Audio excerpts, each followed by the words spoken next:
I wanted to start out with this one from the Locks on the Breakfast Club.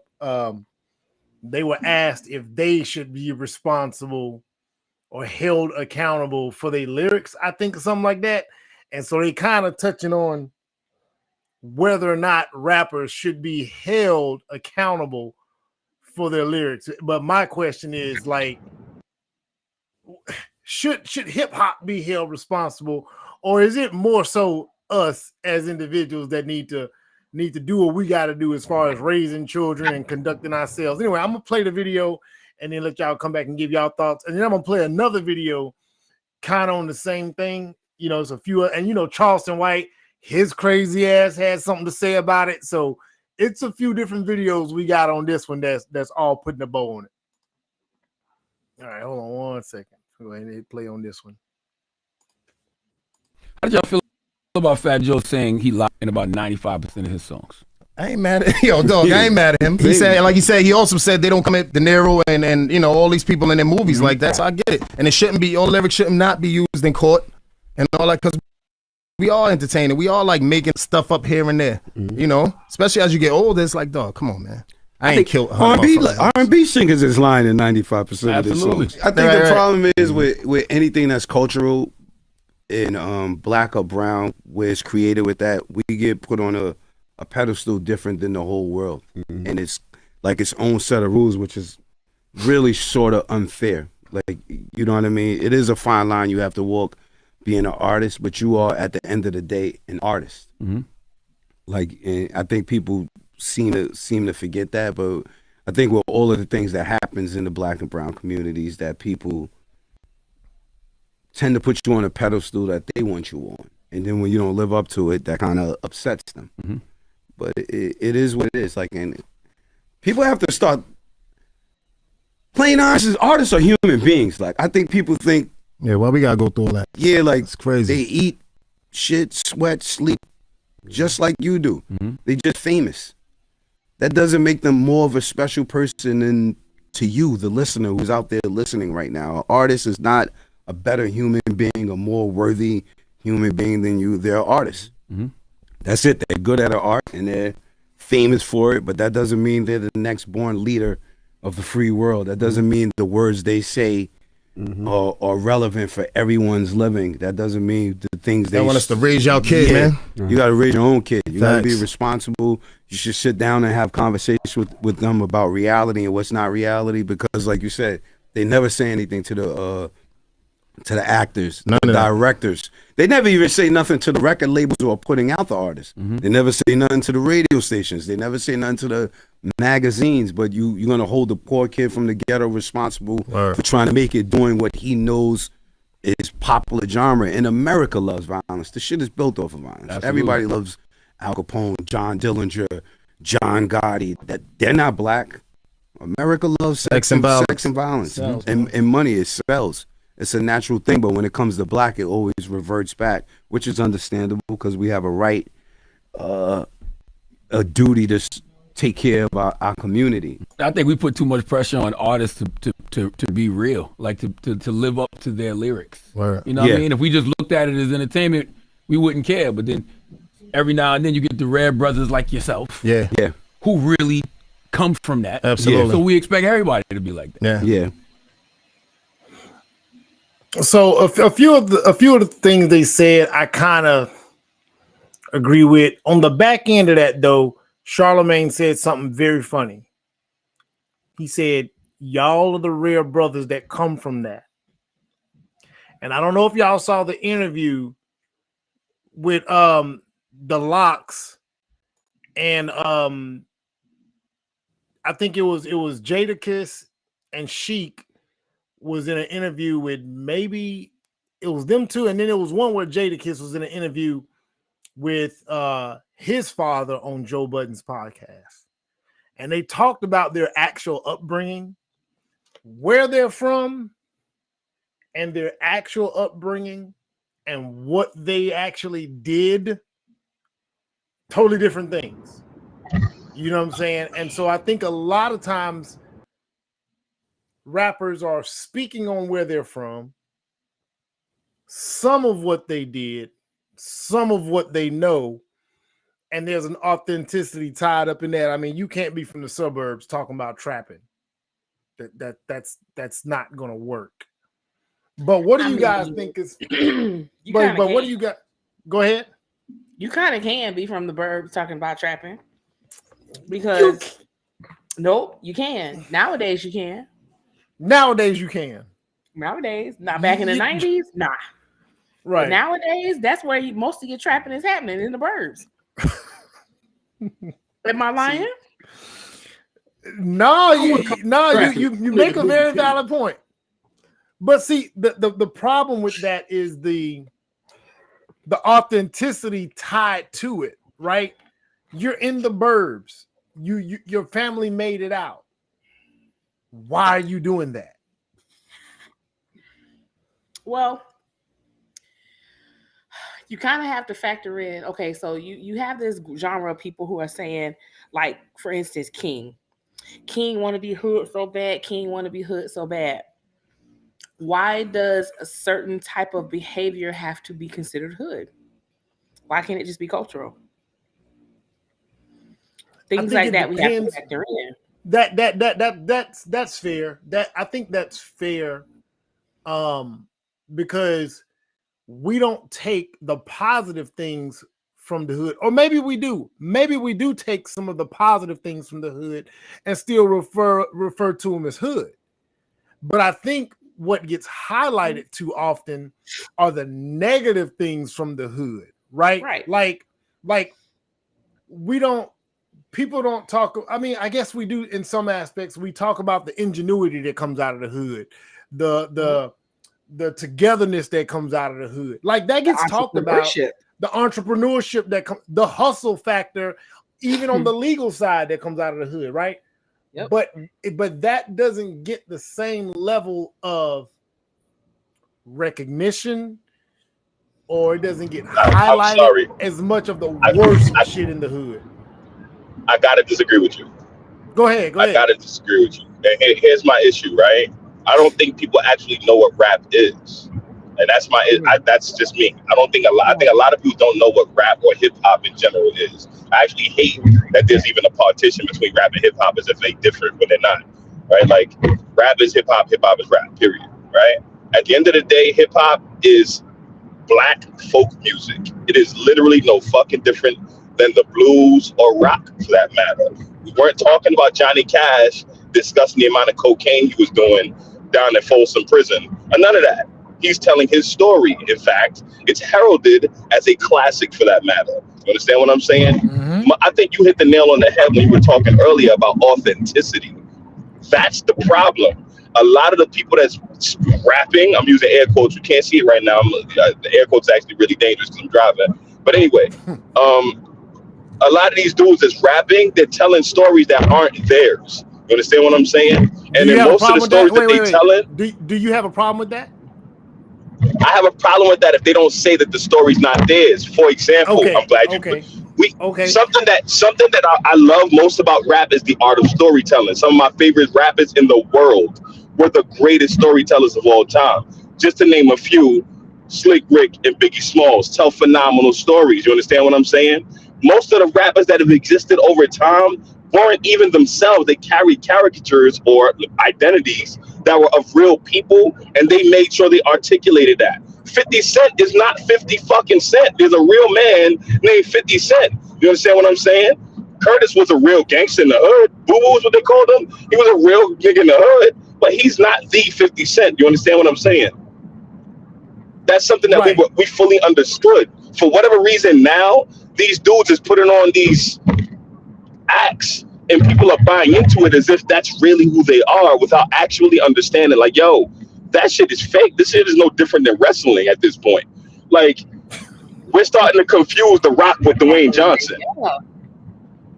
You understand what I'm saying? We're literally starting to confuse The Rock with Dwayne Johnson. And in these situations, again, I think when you said, oh yeah, we highlight the negative too much, I disagree. Son, one of the most famous rappers right now that talk about the most positive shit in the community, and even though it's negative, but he talking about it in a positive way, J. Cole, this nigga, I had never had somebody relate with me concerning my virginity ever in my entire fucking life until this nigga started rapping. You ever heard Wet Dreams before?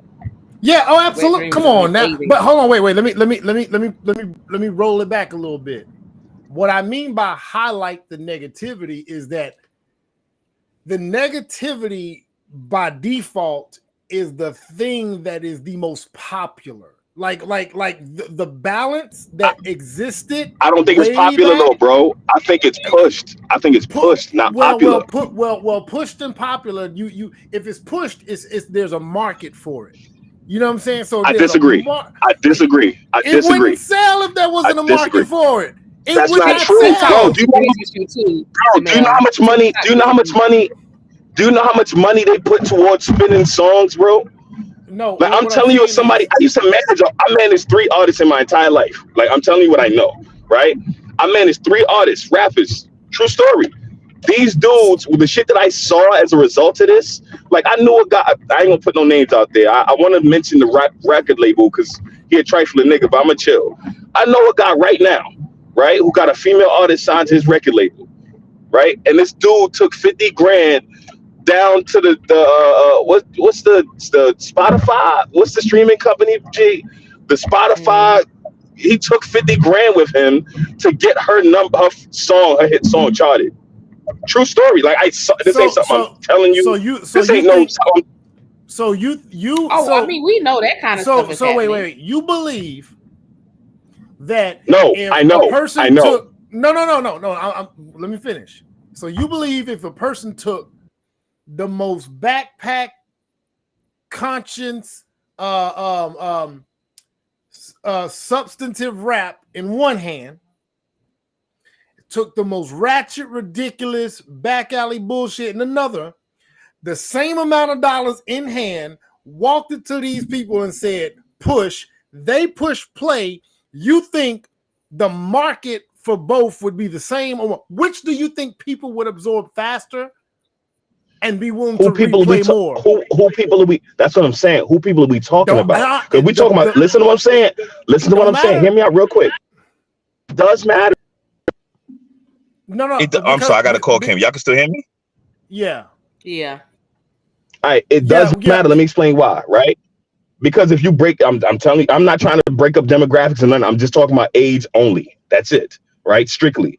And we talking about age only. The generation that's younger than us have been force-fed. Again, I'm talking about spins and charting. They've been force-fed a lot of the bullshit that we listen to today in TikTok, Instagram, Reels. They made it these little bite-sized trends for these kids to easily eat the shit up. So if you play some shit like that, if you play some shit like that and they play Coast Contra, who you think they're gonna listen to? They're not gonna listen to Coast Contra, even though Coast Contra is fire.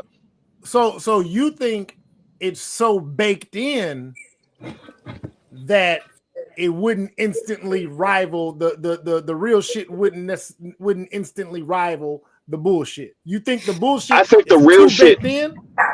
I think the real shit is sadly underfunded because I don't want to sound like a conspiracy theorist. G. I don't want to sound like that. I'm trying my best not to. But what I've seen throughout the years that I managed artists, I'm telling you, the bullshit is what they paying to force for whatever reason. They forcing the bullshit. I'm trying to stay away from it. I know we know, but I don't want to sound like I got an aluminum cap on.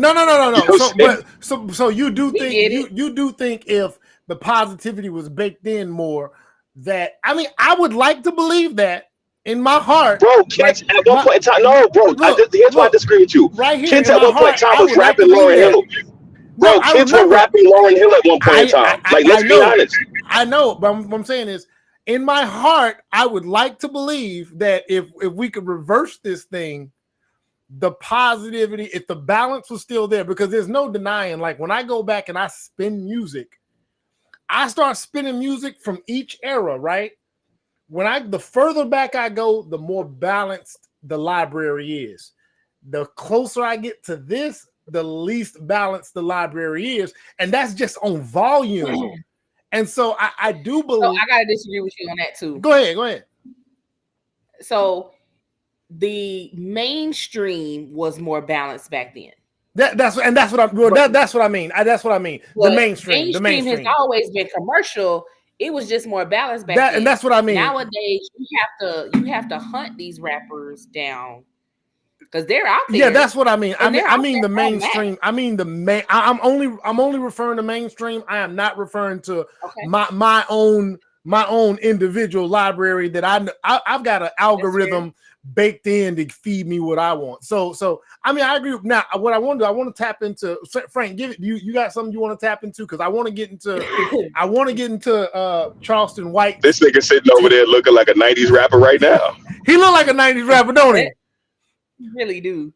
He ain't got no. Ain't got a Kango. He ain't got no bars though. All right, I'm gonna play a little bit. I'm gonna play a little bit of what Charleston White said about. So Cam Newton addressed him about his tone, and what Charleston White said led into hip hop, and I was like, man, it kind of fits what we're talking about here right now.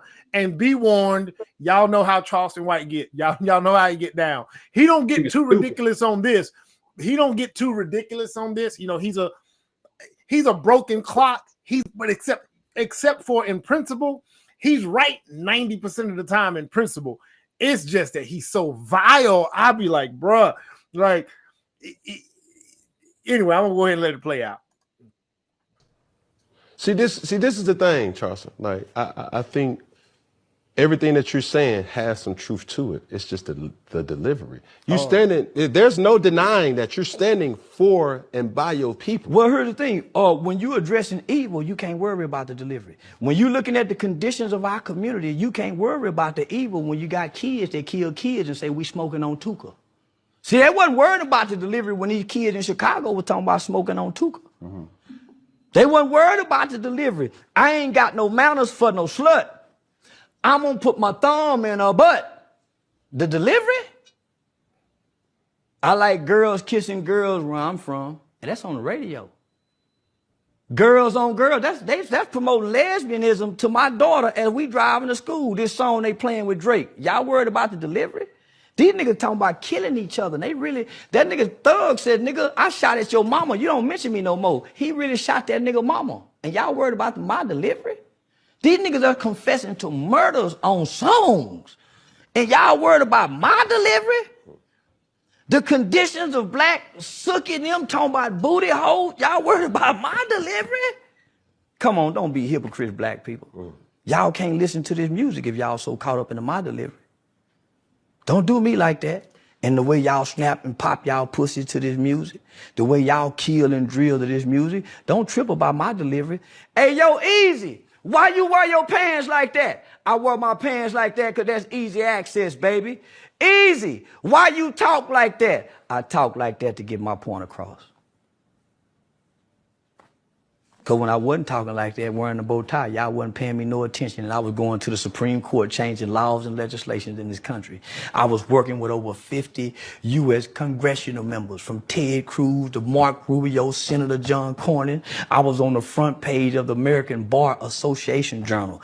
I had done a study with News 21, Walter Cronkite School of Journalism. Y'all wasn't paying attention then. So, nigga, I gave y'all what y'all want. A ignorant motherfucking nigga that talk like them rappers. Now y'all listening. Now y'all paying attention, huh? I got y'all attention. Checkmate. Now let me tell y'all what y'all need to hear. We fucked up as a race of people since y'all so caught up into my delivery. 5% of children now are catching HIV from ages 13 to 21. What y'all worried about? 85% of the new chlamydia, all the new cases are teenagers. What y'all so caught up about? Nigga, only 35% of most kids in inner cities can read on or above their grade level. What the fuck are y'all talking about and these kids can't read? I fucking love this nigga. Come on, my nigga. So we gonna be real, let's be real. I'm not bashing the black woman in her BBLs. I'm not bashing the black woman because she wearing eyelashes. I'm not fucking with the sister because she got too many baby daddy. I'm addressing men. Just like we abandoned no justice, no peace for George Floyd. Are we still mad about George Floyd? Are we still mad about police shooting? Is that why we not kneeling no more? Are we still boycotting the NFL? What happened to all these things? What happened? Nigga, because I'm still stuck on Tamir Rice while y'all stuck on my delivery. Let's go. I'm still mad why ain't now motherfucker tore up the country behind Tamir Rice. Baby Tamir Rice at that. Since we so in tune. I fucking love that crooked-eyed nigga, boy. He said, y'all caught up on my delivery. Now, look, Frank, remember we did a show early on about drill music. And I didn't know, I know Frank, he kind of barely knew, and we was like, what is this?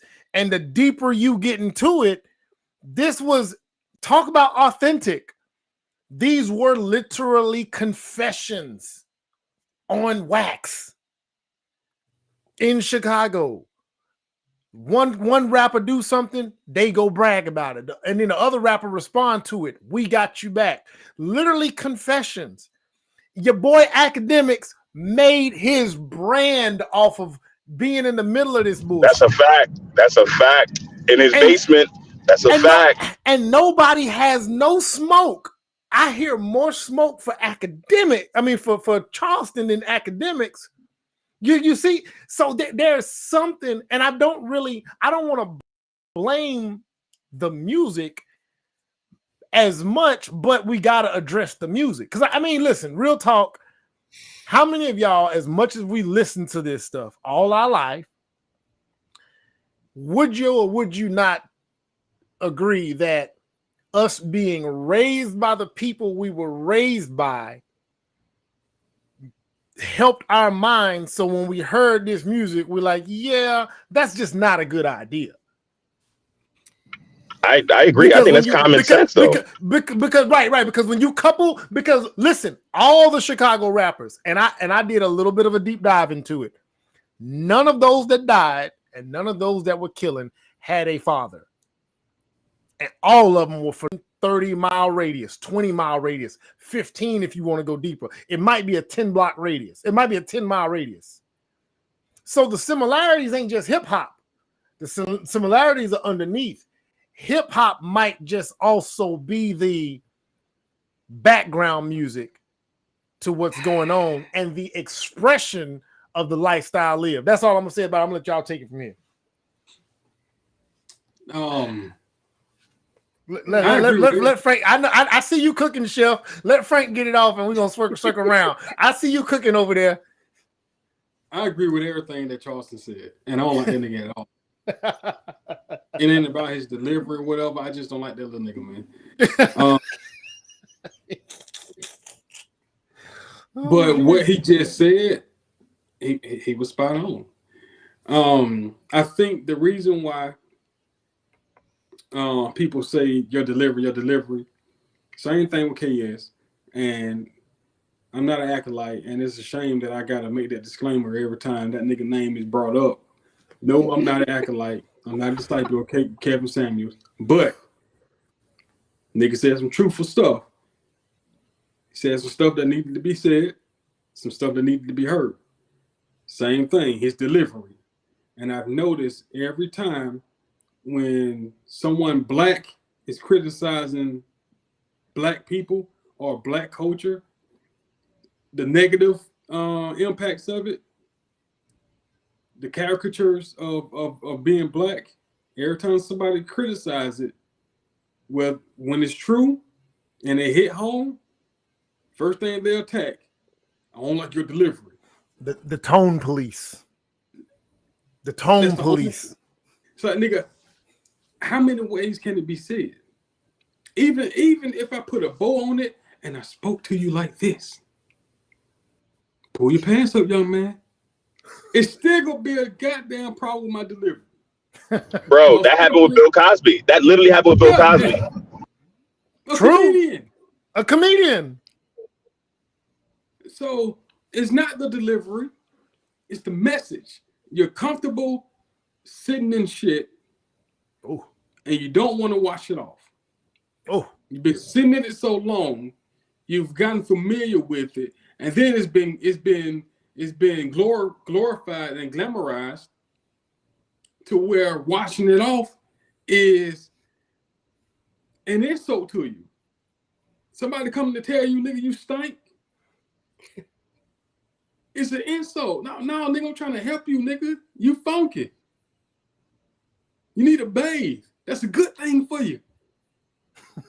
Clean it up. That's good for you, nigga. Put on some cologne. That's good for you, nigga. Deodorant. That's good for you.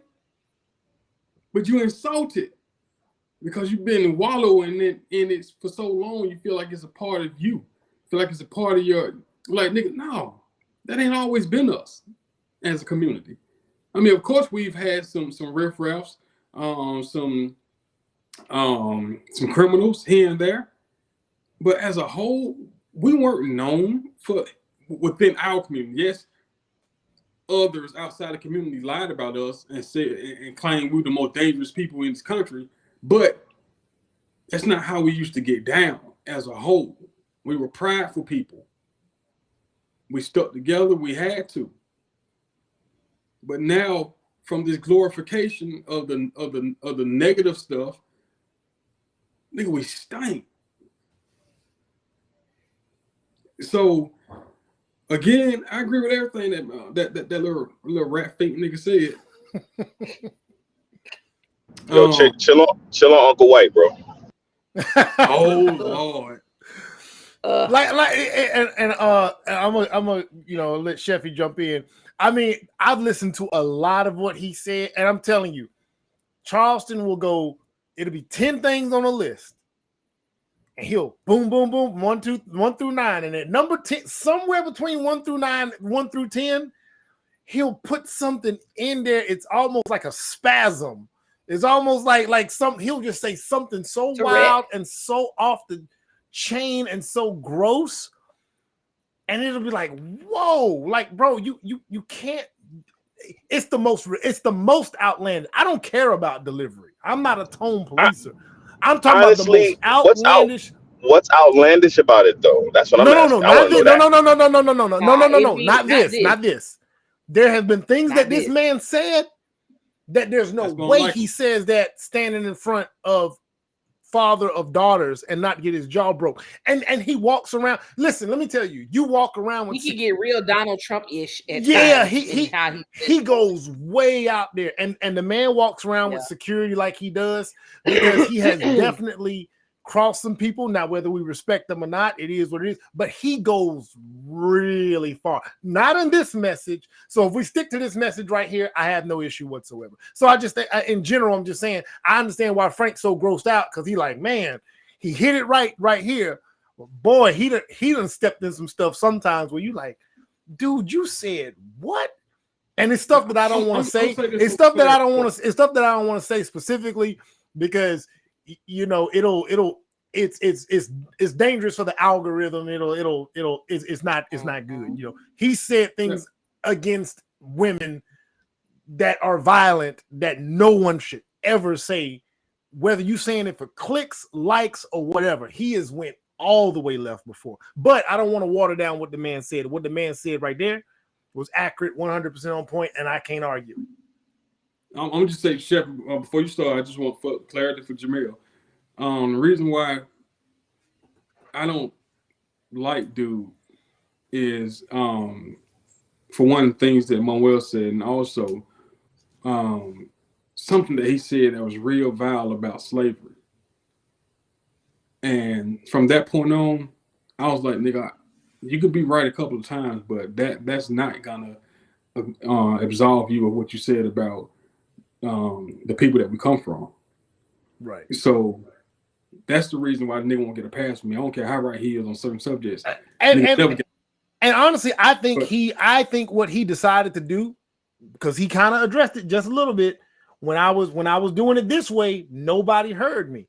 I think his strategy might have been, I'm going to say the worst thing possible to get all eyes on me, and I'm gonna slowly start dialing it down. I'm gonna keep my tone, but I'm gonna start dialing back on certain things. It's like a shock jock. I'm gonna say the most ridiculous thing I can possibly Black say. Howard Stern. And The Black Howard Stern. Yeah, but go ahead, Sheffy. Yeah. So if we look at music as a influencer, period, why is it only rap that's influenced? Oh, you got to think about that. Oh, it is not. I know, but why is the one, like, you got to think about in the 90s, parents are talking about kids are going to come shoot up schools and violence and all of this is because of rap music. I think the only other music that came out at the time that parents had an issue with was punk. Yeah. It came out in the late 80s. Right, and grunge, because they're like, my kids are depressed and they want to go do this and this, that, and the other. But then you had like a happy song like Pumped Up Kicks come out, and all the parents run around, all the other kids with the punk. And it's like, do you really know what you're singing? That shit is literally about a school shooting. Exactly. Absolutely it is. But it sounds so happy and joyful. I was one of those people. I was like, this beat is, it's a nice little song. And I started listening to the lyrics. It's like, what? So if we're looking at music as an influential thing, why is it that only rap music is touted as something that influences, while other music does influence? You got to look at your typical side piece and out here, things like that out here. You got your cleanup woman. You got, the song Sunday, Monday, Tuesday, Wednesday. That song's about side pieces. Me, and she. So, you, me. No, you wasn't. No, it was a you, me, and he. That was the one about the side dude back in the day. You, me, and he. What we about to? Oh my God. Yes. So all of this music has been influencing actions for a long time. I mean, you can see that. When you're having a bad day, or if you're feeling a certain way, what do? We put on a certain type of music. Yeah, boy. We put on music that adds to our sadness, music that adds to our happiness. All of these things are part of that.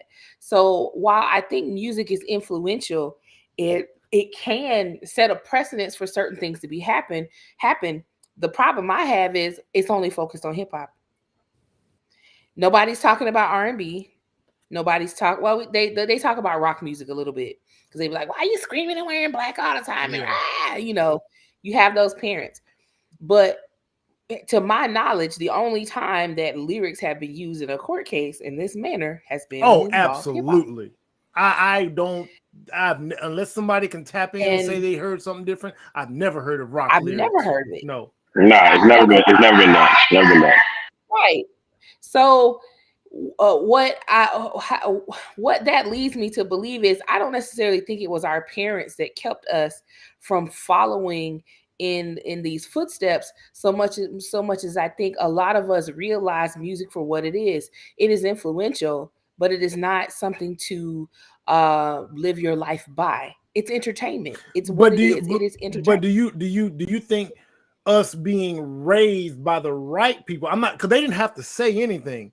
Because if you got the raising of the right parents, they naturally give you they sow seeds that are giving you an outlook to where you automatically know that that's just not a good idea. Like, because when I look at, I disagree. So what? I disagree, because you got plenty of suburban parents raising hood kids. Right. Plenty. But I wonder, and vice versa. Right. I wonder. So okay. So I got two thoughts about that. One, some kids are just going to do what the hell they want to do. Absolutely. Point blank. However, I'm talking about the kids that have no guidance. I think that when you have no guidance, or when you have minimal guidance, that the chance of a song or even a movie or something influencing you is greater than if you have a lot of guidance. You know what I'm saying? Because I know the way I felt about what my dad might do and the way my family would treat me if I did this was enough for me to say that just ain't worth it for me. Even if it looked. But I think even that thought process, though, comes from a line of privilege. No. Because I look at my life. My grandmother was a pastor, but she didn't let me listen to a lot of this music. I listened to it anyway. Okay, I was gonna listen to it anyway. Right. And then, when I finally broke out of her house, at 18 years old, I'm in AA meetings because I'm an alcoholic.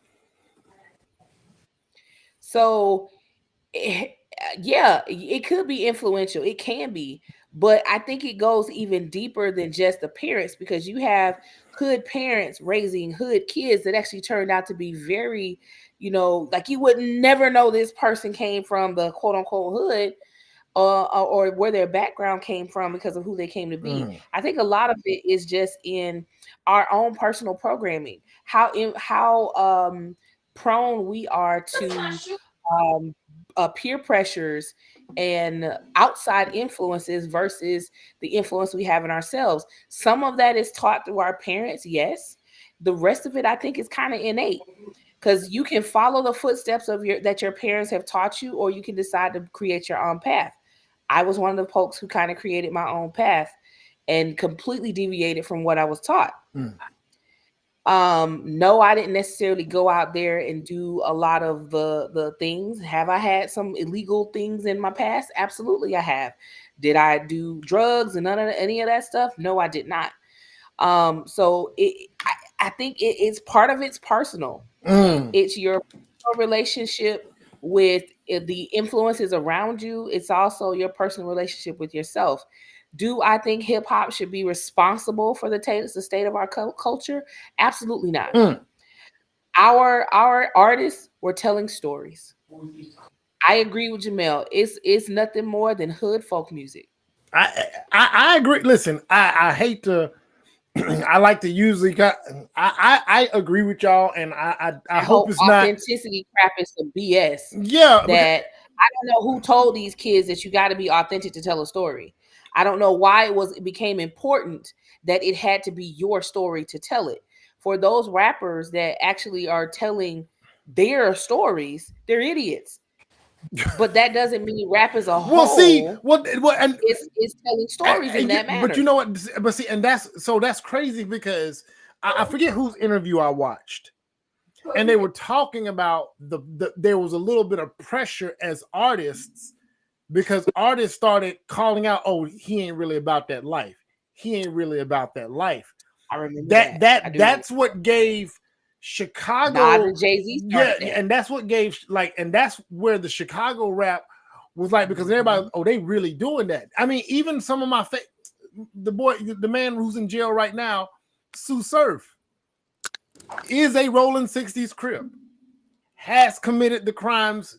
Now, what has he said the things? I don't think he spoke about it, and I don't think that was used, but he really lived that life, right? And if you listen to his raps, you can hear him talking about it generally. I think that there was a little bit of pressure from the public for artists to embody something in order to be validated, and I guess to gain more popularity. But I personally think it wouldn't have mattered one way or another. You can say what you want, however you want, and as long as it sounds good to the right beat, and as long as it's promoted. We out here listening to Rick Ross. Yeah, right. There you go. And as long as it's promoted the right way, like Jamel said, it almost don't matter. You get promoted, you sound decent, and they package it right. Authenticity be damned. Especially these days, they don't care about that. Right. They don't give a damn. Right. So I think we're all in pretty much agreement with that. It's one thing I disagree with. Why are we trying to save these little motherfuckers? Why don't we just let them go extinct? You say what? Hold on, what'd you say? I said, why don't we let these motherfuckers go extinct? Like, why do we care so much to say let it go? I believe in classism. Let me put that out there. I believe in classism. Listen, it's like if you can keep a space confined to where there's no spillover and there's no collateral damage onto those that aren't partaking, I'm with you. But if the police did it, so why can't we? That's a whole other conversation, boy. I think we got into that one time of how, like, hey, if we was ever left to our own devices to handle things as we see fit as men in the community, like ever just left to our own devices, the law couldn't do nothing about how we chose to handle it. Oh, we're talking about a whole different thing. There's a whole different outcome. Anyway, I want to tap into something else that kind of links to this particular subject. There was a teacher that I don't know if y'all saw the video. I know we didn't talk about it, but there was a teacher who was speaking about how she's a ballet teacher. She has students. She's cute too. Yeah, she's essentially trying to get these students under control, and she's speaking about not only the students but the parents. And I want to get y'all thoughts on how do parents get held accountable for the behavior of their children by teachers. I'm gonna play the video. Y'all give me y'all thoughts. PK to elementary school to high school. I'm calling you out. The children today, I have never experienced, and I'm 22. Having to teach and work with you guys as children has been the most traumatic experience of my life.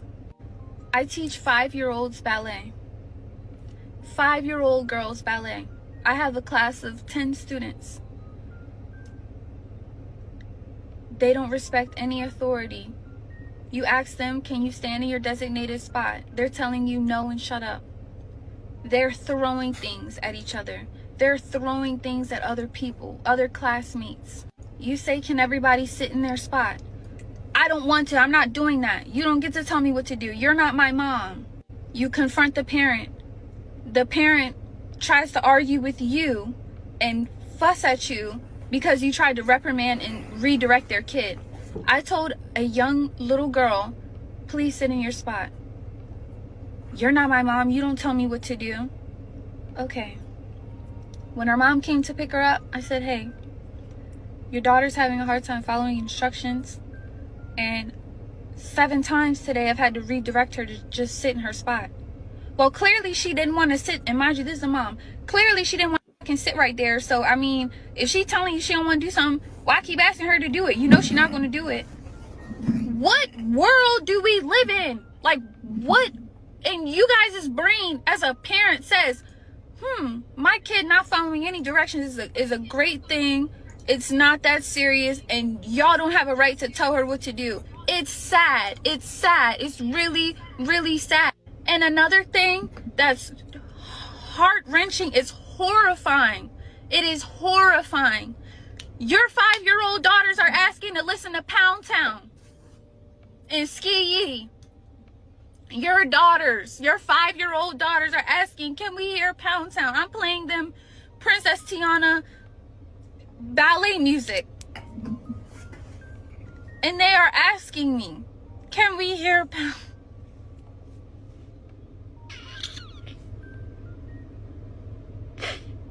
I don't know what to do. I don't know what to do. And I'm so scared for these little girls today because this is the most insane agenda push I have ever seen in my life. We do freeze dance. You guys' daughters are twerking at 5. 5. Where's the parenting? Where's the boundaries? Where's the help? Y'all are not helping your kids. You're hurting them. You guys are hurting them. I come every day dressed, ready to go, and I'm in school too. I'm in college. I mean, I put bows in my hair. I'm wearing leotards. I'm trying to get them interested in like proper things for their age, and you guys are exposing your kids to this raunchy secular music. Why is you guys' 5-year-old daughters singing Pound Town?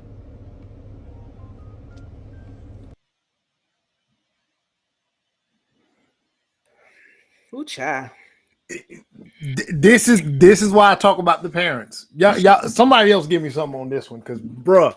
Man, look. Ooh. We have, like, in my hometown here, we had a shooting recently at my high school, my alma mater. And everybody on Facebook, it's the school, the community. And I was like, nah, it's y'all raggedy behind parents. And of course, they came for me. Well, some kids is going to do what they want to do. I'm like, that's true. I agree. You can't hold a parent accountable for everything. However, for them to get to a point where they feel comfortable doing certain things, that started with parenting. For them to think it's okay to bring a gun into school, a lot of that started with parenting. I can, drive down the street and I see kids getting ready for the bus in the morning, and I see a young lady getting ready for school, and she had on a midriff top and some biking shorts. Where the hell you going dressed like that, ma'am? Where you going? Where you going? Because you can't be going to school. Ain't no way. You shouldn't even be going to the house dressed like that because you're like 14. You see the bunch of kids in, pajama pants and hoodies and Crocs and all of these things. And people are like, well, that's what these kids wear. No, ma'am. That's what you buy them. That's what you allow them to wear out of the house. That part too. Boy, don't get me started. And then, somebody made the comment, well, a lot of those parents aren't there when their kids leave for school. Again, this is what you buy them. So you can't say to me, well, I can't help them kids dress like that. Yes, you can. You're buying their clothes. Tell them don't wear it. But still, you're buying it. Yeah. Like my son didn't get a pair of Crocs until my sister bought him one. Why? Because I don't think Crocs should be worn in school. Right. Yes, they're fine to be comfortable at home, kick around, go to the pool, all of that good stuff. But at school, I think they're a safety hazard. No, they are. When we went to school, we couldn't wear shoes that not have the back on them. We couldn't wear slingbacks. We couldn't even wear open-toed sandals in school because of you had fall hazards, you had fire hazards, all of these things that had to happen. So it's like people keep saying these kids are built different. No, baby, these parents are built different. Hold on, pause right there. I want to be friends with y'all kids. Hold on. I ain't y'all little friend. Hold on, pause right there. Pause right there. I want you to go right into that. Okay, so that part where you said they want to be friends with their kid, and I want to go back to something you said specifically about you said your son didn't get Crocs until your sister bought him a pair. And so even then I imagine he still wasn't allowed to wear them out of the house. He can wear them out of the house in certain instances, but not to school. But not to school. Not to school. And so I want to pause you right there. And that's, you said something very specific. See, that means your son is already, first of all, you didn't buy him, so he know that you ain't buying for a reason. Two, you don't allow him but to go to certain places. He knows that already. And so when parents say you can't stop these kids from wearing it, any example of a parent that just has a standard that you're not going out of my house looking like that is all it takes. And all you got to do is still be one of those parents that's going to roll up to the school unannounced or go sit in the classroom. See, those parents existed when I came up. You know what I'm saying? You look up and somebody's parents be sitting in the back of the classroom, or you look up and somebody be pulling their kids. That's harder to do these days. It is. Yeah, you got to ask. Yeah, you definitely got to get permission. But all you have to do, baby, is take like in our district, all you got to do is take the volunteer test, and you can pop up in that school almost anytime you want. Long as you are a registered volunteer with the district. A lot of people don't know that. Good to know. They're like, well, I tried to get in school. They wouldn't let me in. Register as a volunteer. They'll let you in. Yeah. Cause and there's reasons for that. Because of course you do have predators and things out there and especially in our district right here, we had a whole teacher that was a predator. So I understand the need to protect. I get it. But we have too many parents that have made friends with their kids. Mm-hmm. I didn't listen to certain music with my children until they were probably teenagers in their junior year. And even then, a cuss word could come on that song. You think my child gonna say it? Oh, hell no. And she's sitting right next to me. Mm-mm. And she grown now. She's grown because I set a precedent for this is what you can do and this is what you can't do. I am the parent you can come and talk to about many things. But I need you to respect that I am your parent, not your friend. And therein lies the problem. People way too familiar with their kids. Your kids shouldn't know how your baby daddy made them at 9. Those are the kind of conversations you have laughing and talking when y'all grown. Right. And even then, it's still question. But these aren't your 6-year-old shouldn't be talking to you about when you file bankruptcy. Your 11-year-old shouldn't be helping you pick out your panties on Savage X Fenty. Jesus Christ. Wait. Let's go back. Let's go a little. Let's take another look. Let's back up a little bit more.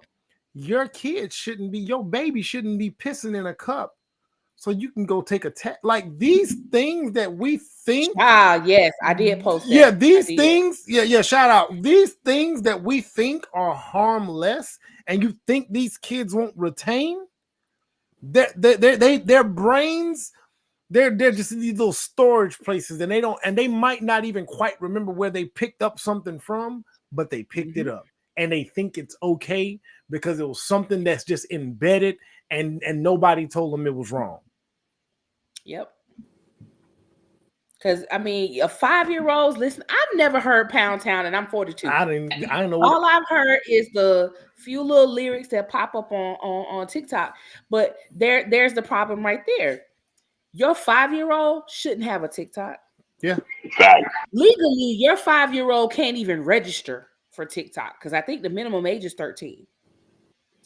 Because these platforms have to have child privacy policies in place. Yeah. I'm a platform for kids, and I have to have a child privacy policy in place, as well as have an entirely different database to manage students under the age of 18 and students under the age of 13. So I know what has to happen technically. So if your child is accessing all of this information, you allowed it. As the parent, you allowed it. And then you have other parents, well, they just need to ban phones from school. You got your little raggedy crotch fruit the phone, so I'm confused. I'm confused.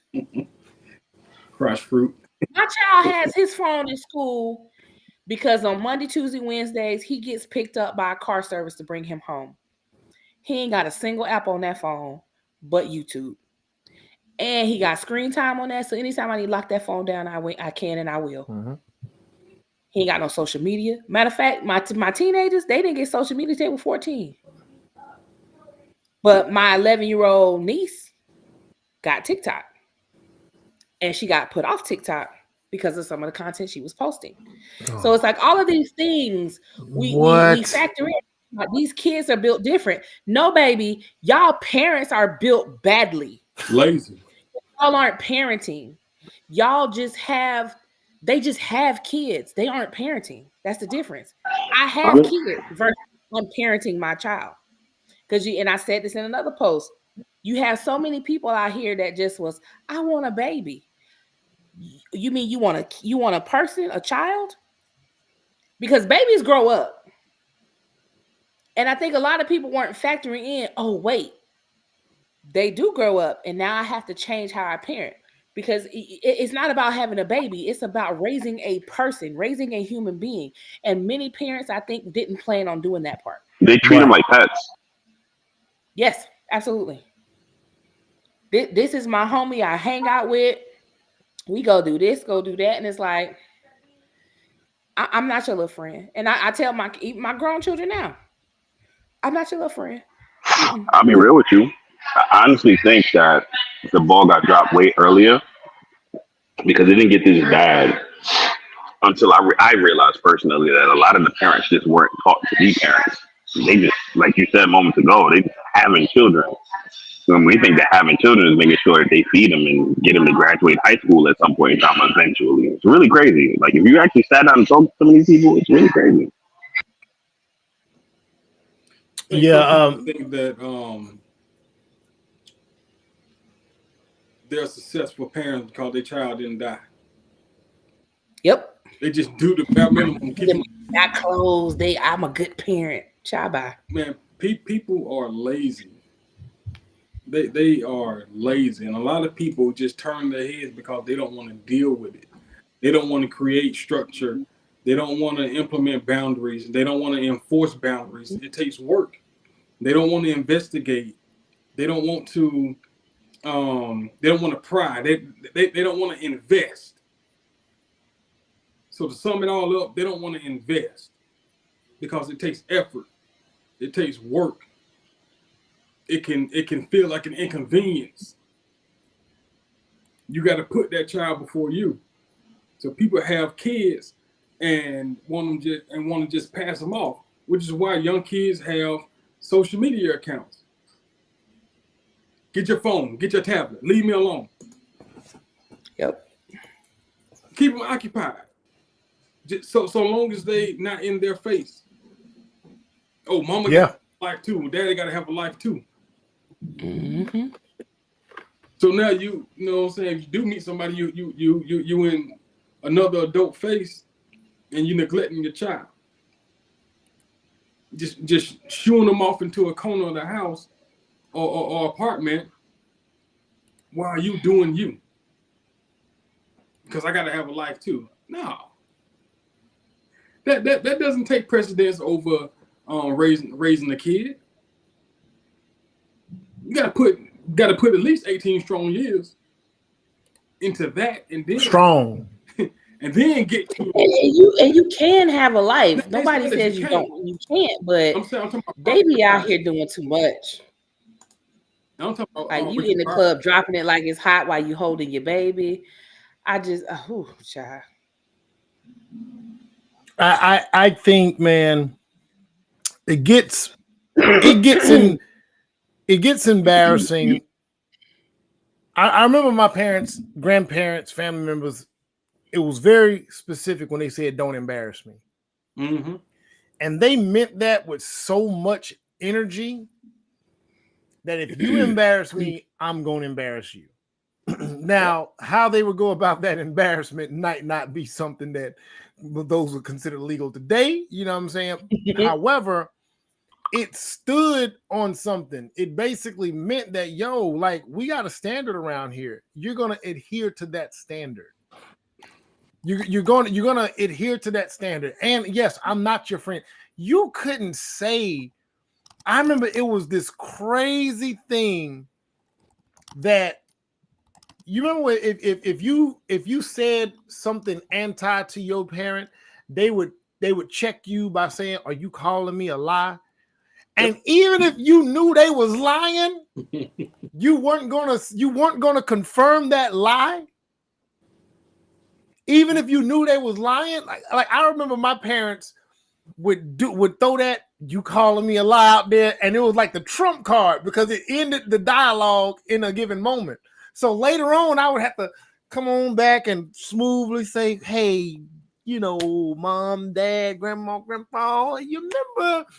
I wasn't calling you a lie, but what had happened was you said this and I did this and you remember you did this and I got a diagram and a chart. I'm trying not to get my head knocked off, or I'm trying not to get, and then eventually I would get the, oh, you're right, I apologize.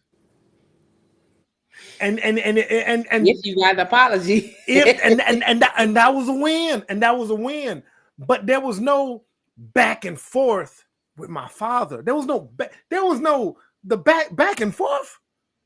It was all this way, and I might have got a little bit of opportunity to kind of respond, especially if they say, I'm talking to you, you know what I'm saying? And then you got to respond.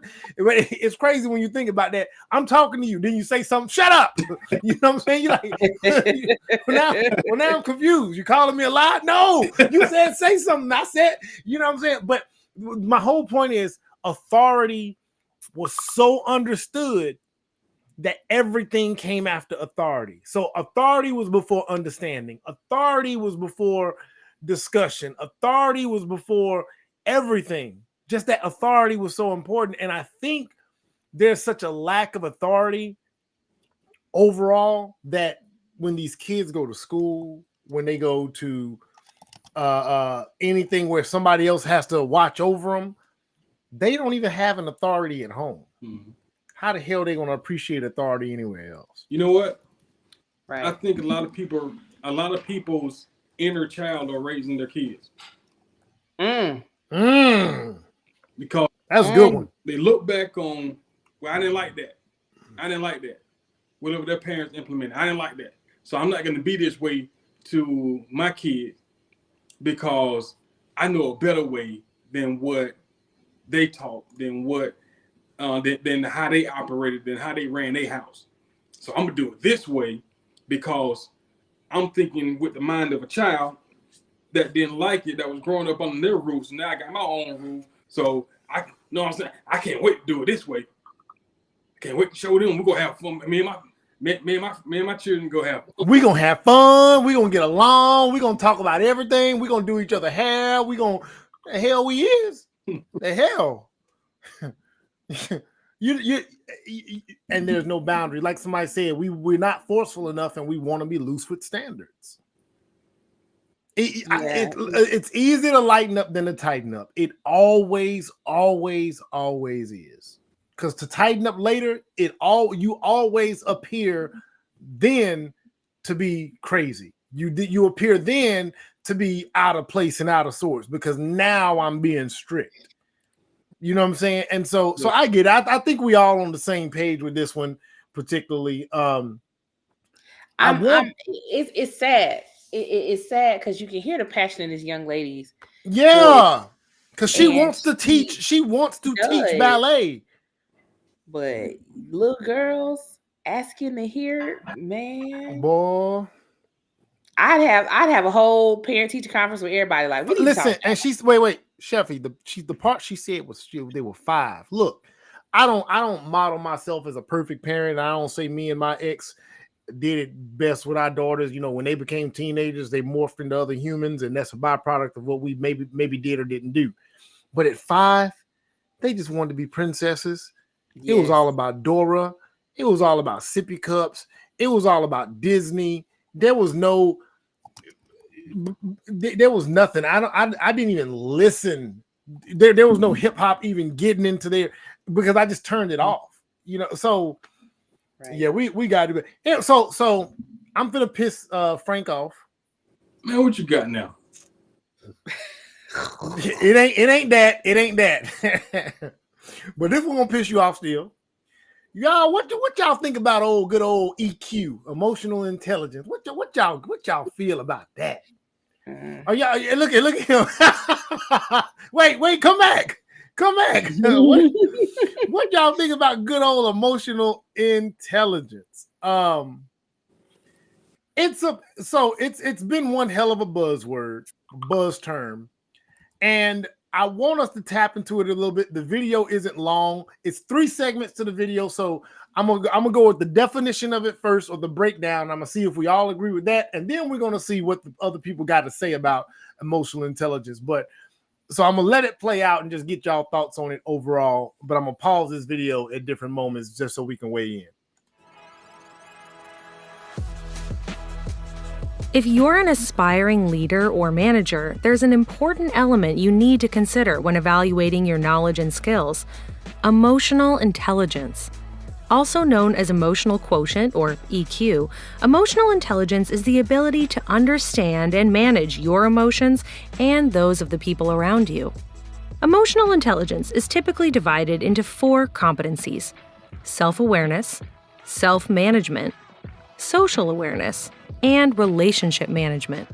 Self-awareness is at emotional intelligence's core. It's your ability to not only understand your strengths and weaknesses, but recognize your emotions and how they affect you and your team. Self-management is your capacity to manage your emotions, particularly in stressful situations, and maintain a positive outlook despite setbacks. Social awareness is your aptitude for recognizing others' emotions and organizational dynamics. Those who excel in social awareness practice empathy. They strive to understand colleagues' feelings and perspectives so they can be better communicators and collaborators. Relationship management is your capability to resolve conflict and influence, coach, and mentor others. It requires both self and social awareness and channeling them into interactions. Building your emotional intelligence helps you grow as a leader and motivate and coach colleagues more effectively. You know, recently there's been a lot of our... So, my question, that breakdown, is that the breakdown that y'all understand when people throw emotional intelligence out there? Go, Frank, lead off. Lead off. You've been waiting. Frank been late. He ready. Near that. Lead off. Nowhere near that. Bro, listen. So, all right, hold on. So Frank said it's nowhere near that. Because I'm gonna just get a quick question. I'm gonna get those quick responses from y'all. Frank said that when he's hearing it tossed out, it's nowhere near that. What about you, Chef? When people toss it out, is this what they're referring to? Most people know. I have lots of therapists as friends, though. When they toss it out, yes. Okay. Most people on social media, no. Okay. Jamel, is this what people are talking about when they toss out emotional intelligence? Man, most of these hoes be talking about a nigga just listening to them. Oh, shut up. All right, hold on. We're gonna get there. Angela was in the back room for a minute. I didn't know she was tapped in. Angela, when you see emotional intelligence thrown out there, is this what most people are talking about? So wait, the video, I'm sorry, I was trying to watch it. Was that for a job? Yeah, well, it was just describing emotional intelligence. I think of emotional intelligence as being, you take people's emotions into consideration before you speak, and that you're looking you're looking at somebody holistically versus just one particular way, if that makes sense. And that's and that was actually mentioned in this video. So do you think when people throw out emotional intelligence on social media, that's what they're talking about? I think it depends on what circles you're running, what circles you're in, because we're talking that's like with the PhDs, that's going to be very different than someone, not to say that people who have degrees are like smarter, because we all know that's not true. But I think it depends on their background, what type of job they have. But yeah. Okay, all right. So I'm gonna play this next video of an example of what emotional intelligence is, and then we're gonna start off with Frank again. I want to know if this is the example you think they're talking about. There's been a lot of articles pointing out how men are far less emotionally intelligent than women, and how that's been ruining their relationships. Oh yeah, I always say the wife's more intelligent than me. Emotionally, of course. It's unfortunate, but it's a department that we lack in. Last week, we're at the airport. Our plane gets delayed an hour, whereas my natural instinct would be to say, it is what it is, there's nothing we can do. Brittany had the emotional intelligence to realize this is a big deal. We should be arguing with anyone who will listen, and in general, just going ballistic, regardless of whether or not it'll help. Look, it's not about whether or not it helps. No. For example, say you plan an outdoor event and it begins to rain. An emotionally unintelligent person like myself might suggest some sort of alternative or contingency, or maybe we'll do it on another day, as opposed to realizing that this is in fact the end of the world and you should be flying off the handle. Whether you're reading an article about COVID coming back or your Uber Eats driver brings you the wrong order, we as men do not have the emotional intelligence to realize that not only is this something we should be freaking out about, but we should also be becoming actively hostile. Okay, I've got a huge issue with this whole... Baby. So Frank, is that the example of emotional intelligence that you think that's being peddled out here? Maybe in white circles. So what do you think is being peddled out here as far as emotional intelligence? What Jamel said. Okay. You listen to me. You absorb everything I dump on you. You apologize to me. We don't talk about where I messed up at. And then you make up for it. Or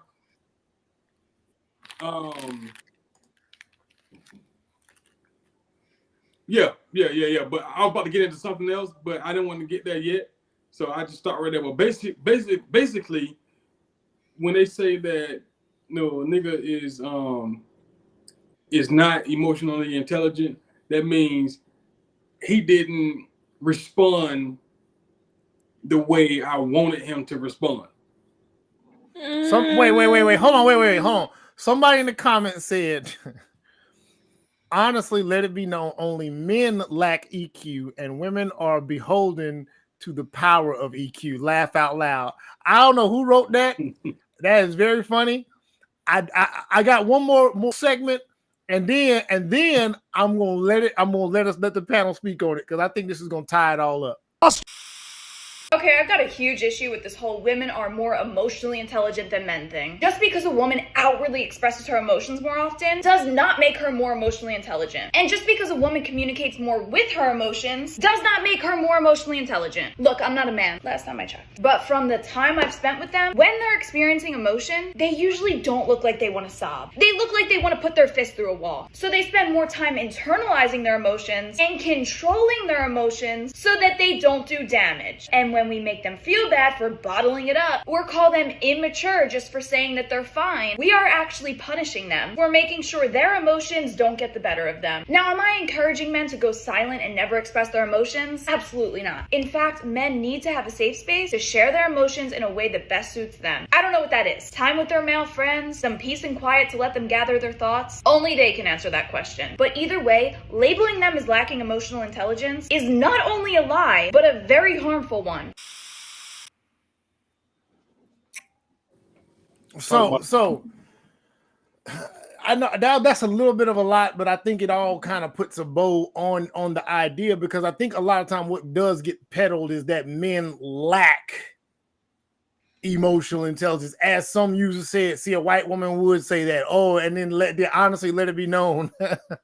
I don't know who this is, but honestly, let it be known, only men lack EQ and women are beholden to the power of EQ. That's like me saying, honestly, let it be known, only women lack logic and only men are beholden to the power of logic. And if I say that shit on here, somebody with the afro right there, of the feminine variety, is gonna cook me to oblivion. Absolutely. On here. So so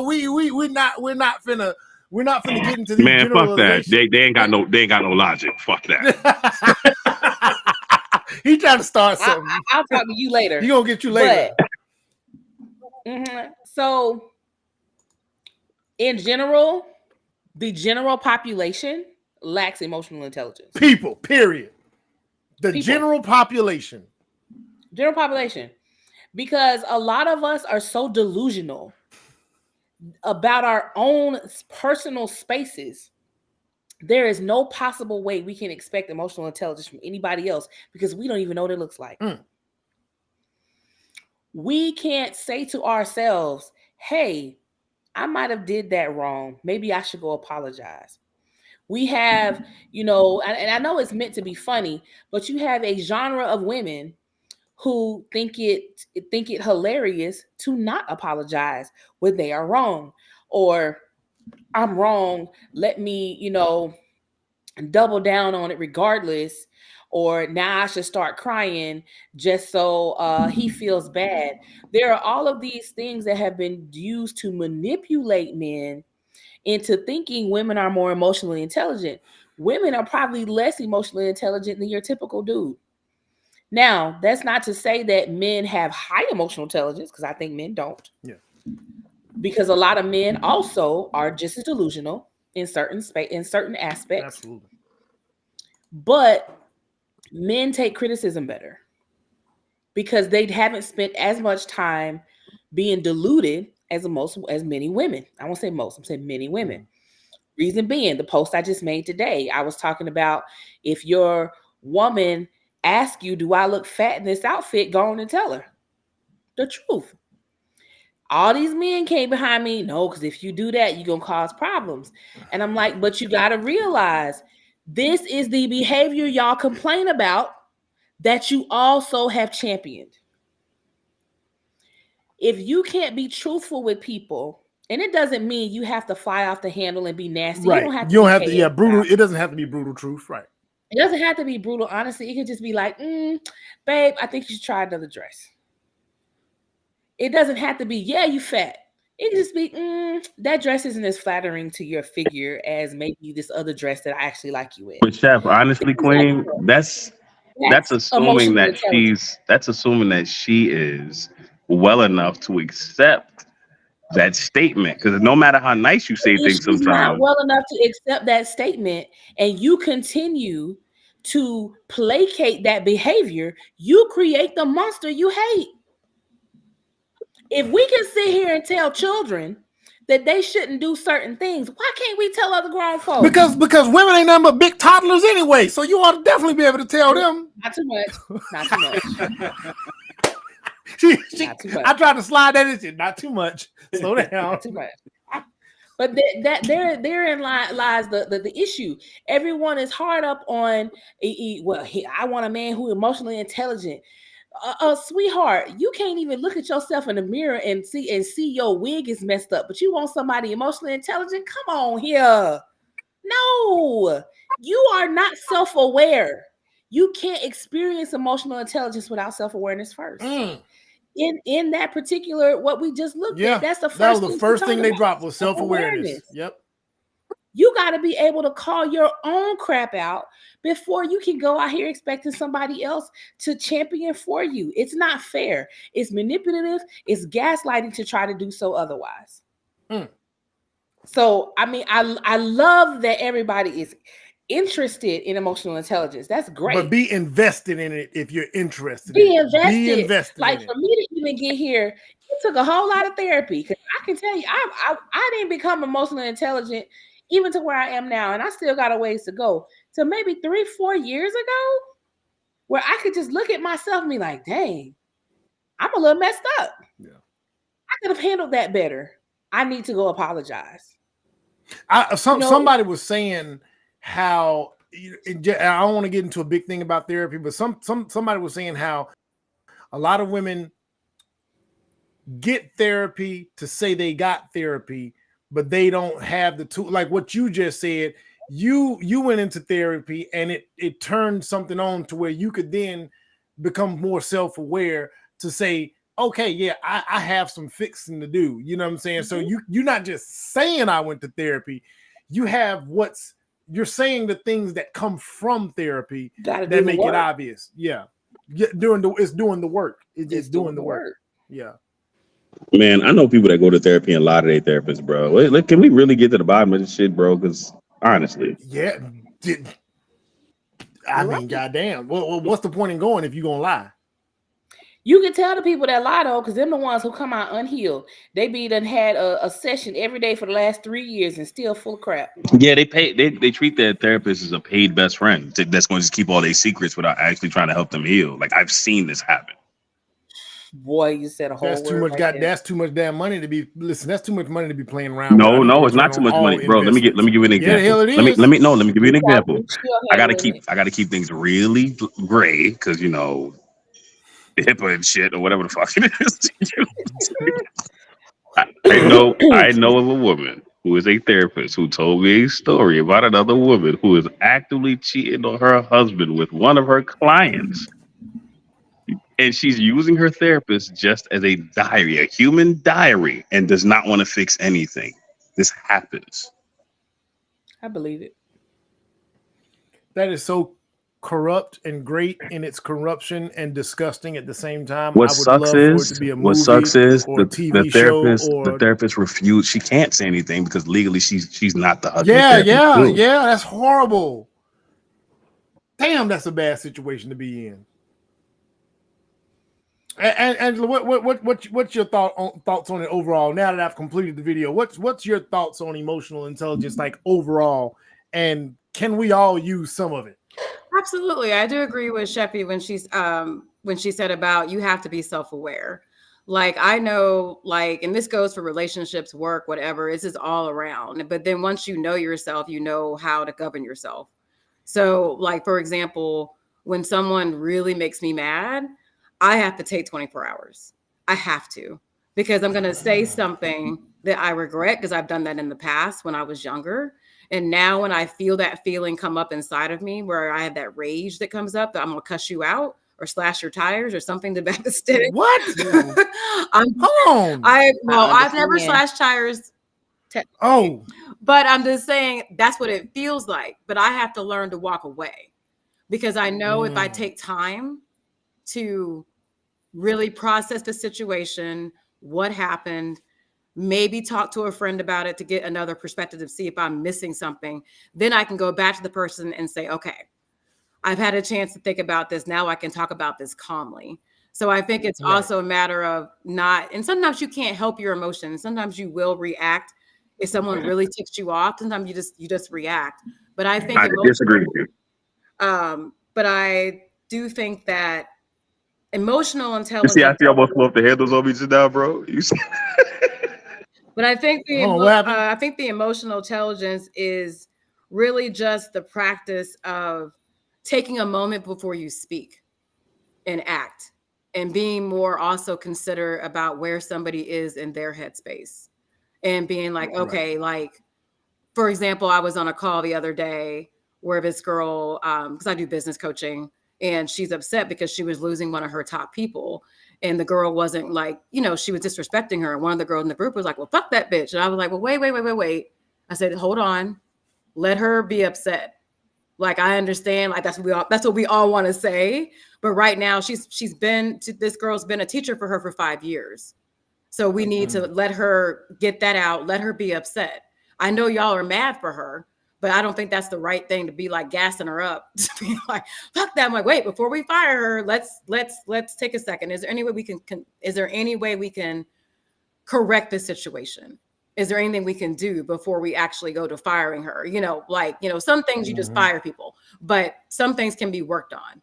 And so, but that reaction wasn't the reaction I wanted people to do. I wanted to let her be upset first, and then let me get some advice after she gets it out.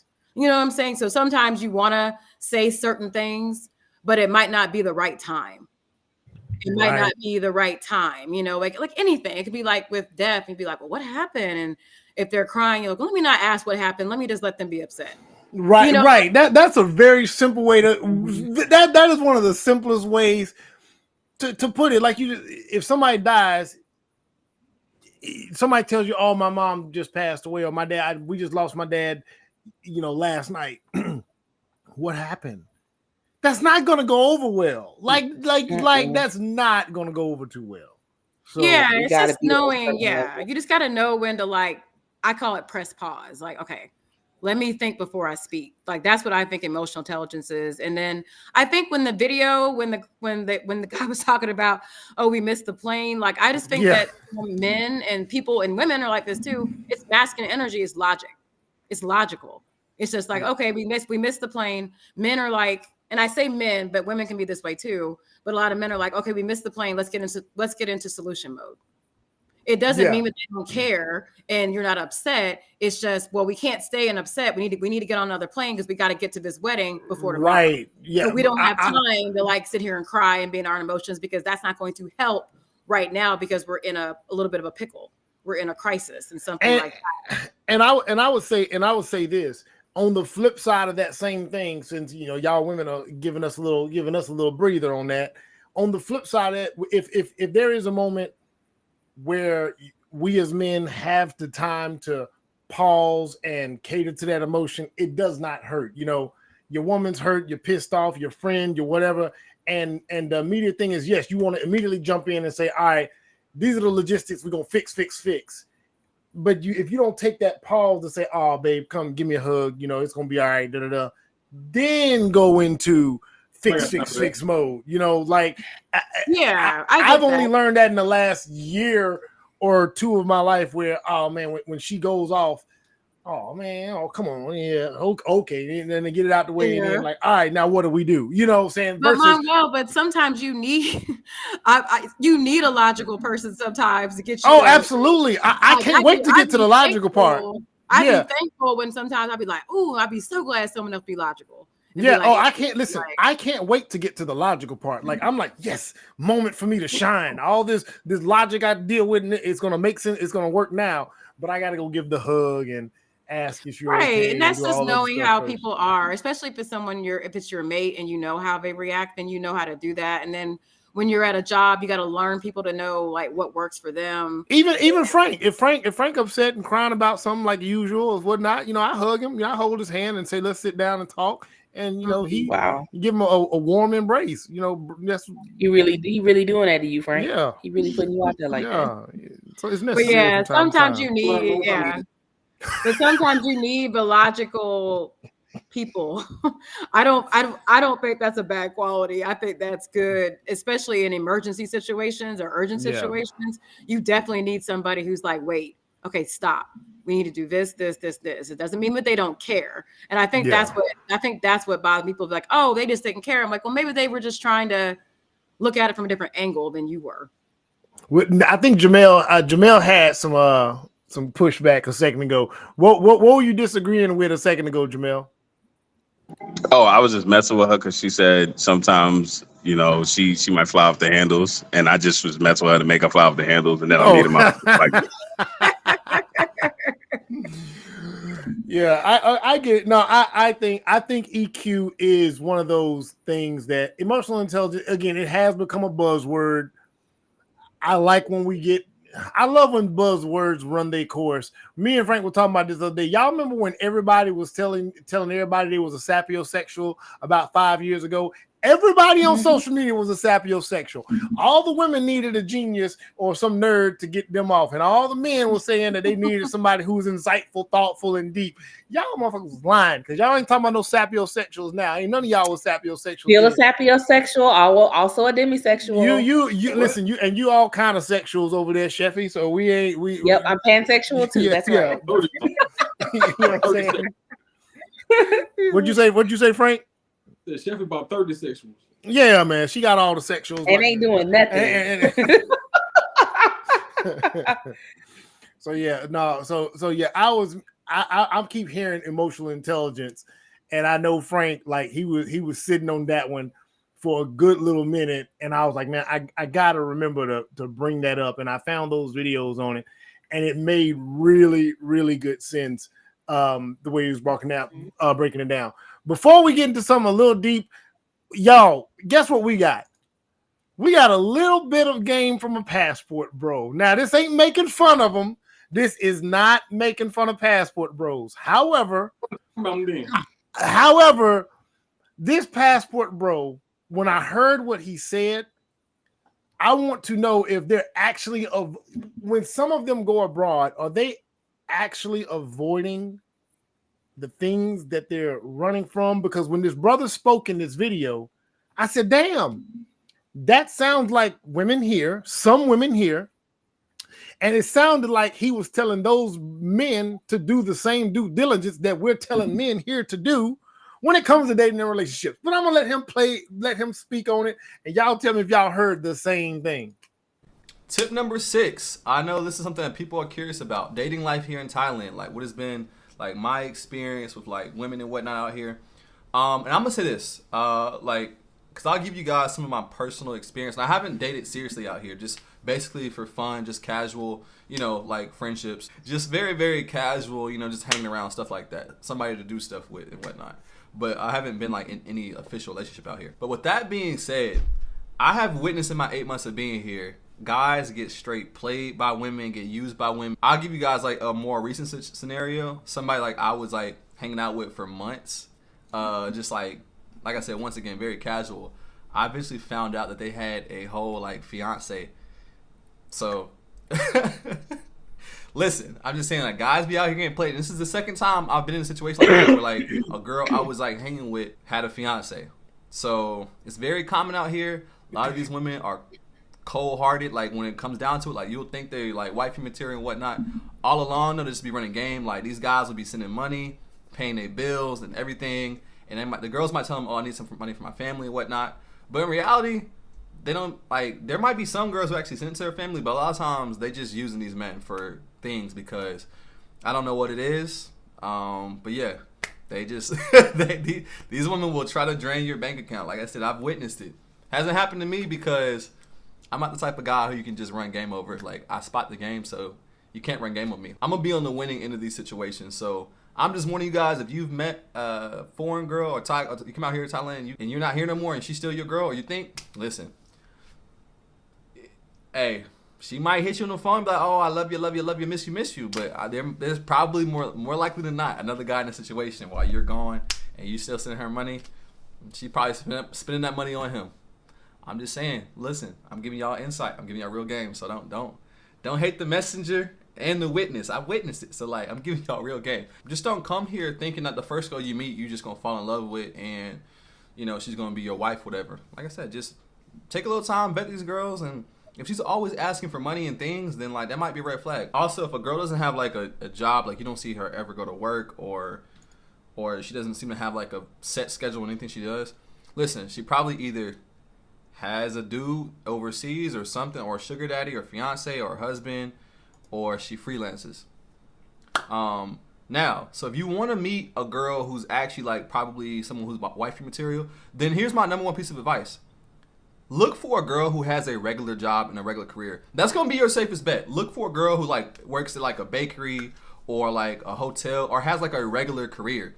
If a girl's not doing nothing, she's in the club every day, you see like bars and stuff, she's probably not wifey material. I know that sounds like for some people it's going to be like obvious, but some of you guys don't understand that. Now, tip number 7, when it comes to meeting women, how do you meet women if you're just on some casual fun? Okay, Tinder, Hinge. I hear some people use Todd Friendly. I've never been on the app, so I don't know anything about it. But hey, you can check it out. And then the other thing is just going out in person, like going to bars and clubs and meeting people. But once again, if that's how you meet women, I would not really take girls seriously that I met in that type of situation. Like if I met a girl at the club, if I met her on Tinder, I'm probably not looking at her as a wife or a girlfriend. I'm just being honest. It's just fun for now, right? In summary, guys, she's not your girl. It's just your turn. It might not even be exclusively your turn. So if you have that understanding coming here, you'll be okay. You won't get your heart broken. You won't be in love with a chick who's really playing games on you. You'll be fine. Like I've been fine. So just take the game. It sounded a lot to me like he was giving the same type of advice that men give men over here all the way across the world. Didn't sound no different. So I'm trying to understand what they're going over there for if they got to still conduct themselves with the same level of responsibility. Bro, you're not going to understand it because it's really simple. They fail to understand that a woman in America is a woman in England, is a woman in Africa, or in any of the African countries, excuse me, the woman in Australia. They're not understanding that. The only thing that changes is their language and their fucking accent. But no, they tell me that it's different. They keep telling us that they don't have to jump through the same hoops. I mean, there might be slight cultural differences, but I mean, at the end of the day, here's what annoys me with men, right? And I don't care. Nigga, this was my simp coming out. A lot of these niggas is operating under the guise that money isn't the one thing that builds the entire world as it is today. Nigga, we not building women houses no more. We pay for the motherfuckers.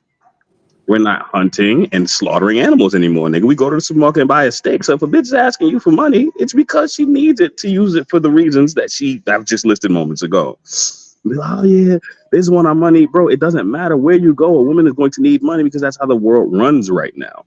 And a lot of these niggas are simply looking for a woman that has a lower price tag than the women here in America. That's all this shit's about. Right. Wait. Run that back. Run that back one more time. A lot of them are what? A lot of these niggas are traveling looking for a woman with a lower price tag than the women in America. Me personally, let me, and this is the simp in me. I love it. Me too. Just tell me that's what it is. Here's the situation though. I love the pressure that women apply with the money they need because all they gonna do is make me run up the bag. Now, bitch, I might not spend it on you. Bag because I understand that you need it. You need the money, and if I don't have it, then I can't take care of you. If I'm gonna have you, do you understand what I'm saying? It just makes sense. It just makes sense. This is no different than. This is no different than cavemen. If she needs to eat, you got to go kill an ox with your bare hands. I don't know who said this. She said, so the foreign women are the Ross of the dating game. No. They're the Burlington coat factories. The Burlington coat factories. Wow. Y'all are horrible. They're the rainbows. They're the rainbows. Yeah. They're the rainbows? Yeah, and Forever 21s. Yeah. Wow. American women, and I might give it to like South African and Nigerian women. They the Gucci, Fendi, Prada women of the globe. These niggas can't afford Louis, so they go buy a Guess jeans. I would say if you're going to a developed nation, it's definitely going to be the same, whatever the developed nation is. If you're going to a lesser developed nation, the price of entry is majorly discounted. You can get a 4 for 4, you know what I'm saying? Like you could do some things. Did you just call them the dollar menu, nigga? I mean, I'm just saying, bro. Listen. I will tell you, no joke. It was known when we were in Colombia, what you can get for $40 in Colombia back in 2000, early, like I'm talking about like 2005, 6, 7, early 2000s, with $40. Then, you could go in with, you could have two of the baddest things. You can go arm in arm, and that was you for the night for 40. Two. It was wild times. I did not partake. I was a different man then. Would I have partaken if I would have been in a different situation? Probably so. You know what I'm saying? I was still a heathen then. I was just a heathen under certain guidelines. You know what I'm saying? I wasn't gonna step out of bounds. But if I would have been a bachelor at that time, oh yeah, I would have said, what the hell, 40? Why not? I'm sorry, 40 what? $40. $40 for what? Two. For two what? At the same time. $40 for two what at the same time? Don't be obtuse. Two man bitches at the same damn time. We got two man bitches at the same damn time. Wait a minute. We got $20 hoes out here? In Colombia, listen, in Cartagena, Colombia, in 2005, $20 was at work. $20? Why? Honestly, Dude, look, no, hold on. Now, this is where my mind goes, right? If a woman costs $20, then what does that say about her box, bro? Look, okay, so look, let's be clear. And I'm not. No, wait. So let's be clear. Let's be clear. And I don't want to go too bad.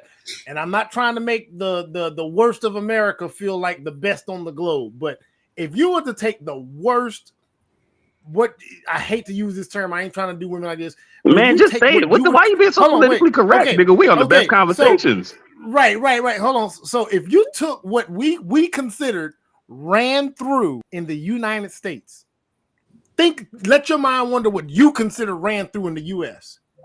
In Thailand, that's a virgin. Because what they do per day, you heard that guy, he said a freelancer, right? A freelancer is a woman in Thailand who has no affiliation with a pimp. Dealer, a pimp, right? The numbers that they put on their body daily, 5 in a day. They doing LeBron numbers?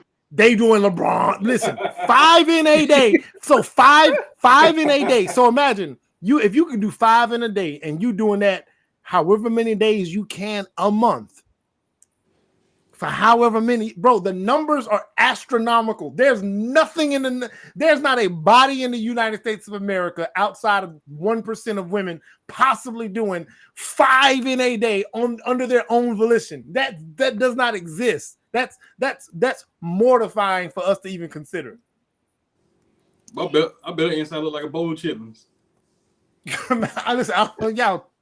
Y'all ain't shit, boy. I'm just saying.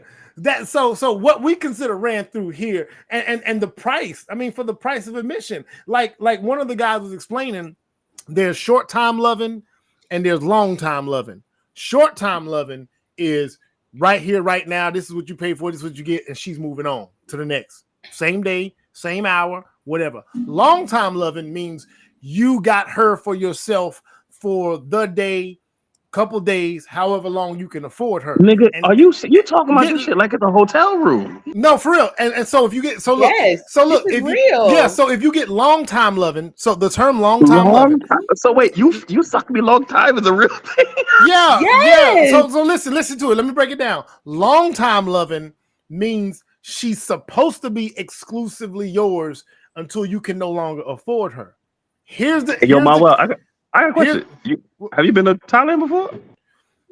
I know people who have, and I've done a deep dive into this. Like, for real, bro. So long time loving means she's yours for an extended period of time. Short time means that. Here's the crazy part. This is what drives men crazy when they go over there. A man will go over there and he will get a woman for long time loving. She will still be sneaking out doing short time loving behind his back. And that's what makes him lose his mind, because technically long-time loving is a girlfriend. So she should not be doing short-time loving. Now, you got to understand what goes into long-time loving. Long-time loving means you pay for her spot at the bar that you met her at, meaning she works at a bar. You got to go pay the madam so you could take her away. Then you also got to pay for her to stay with you. So you basically buying company for an extended period of time, and she still might not even be being faithful. Yeah, I went down this rabbit hole. It destroyed my YouTube algorithm for quite some while when I did a bunch of digging, bro. You know, I was getting so many documentaries and episodes. Gotta get a second account. Yeah, man. Yeah. I learned you gotta start looking up stuff incognito if you don't want to warp your algorithm, because boy, it will get in there. So yeah, man, it's a thing. So I'm look at him. I'm really intrigued by all of this. Let me tell you how significant it is. The United States military has stopped going to Bangkok because military men at one point, that whole idea, he's lost in Bangkok, all that, like Thailand has him, he's gone. That's because military men were going over there and getting lost into the world. What everything that was there.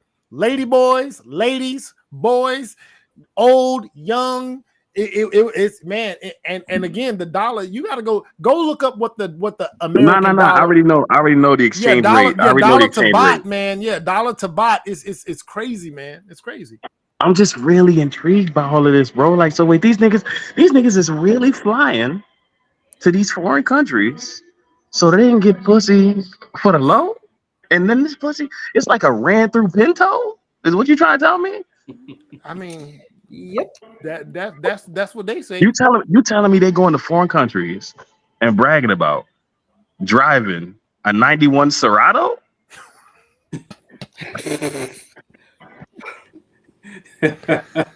You dead wrong, sir.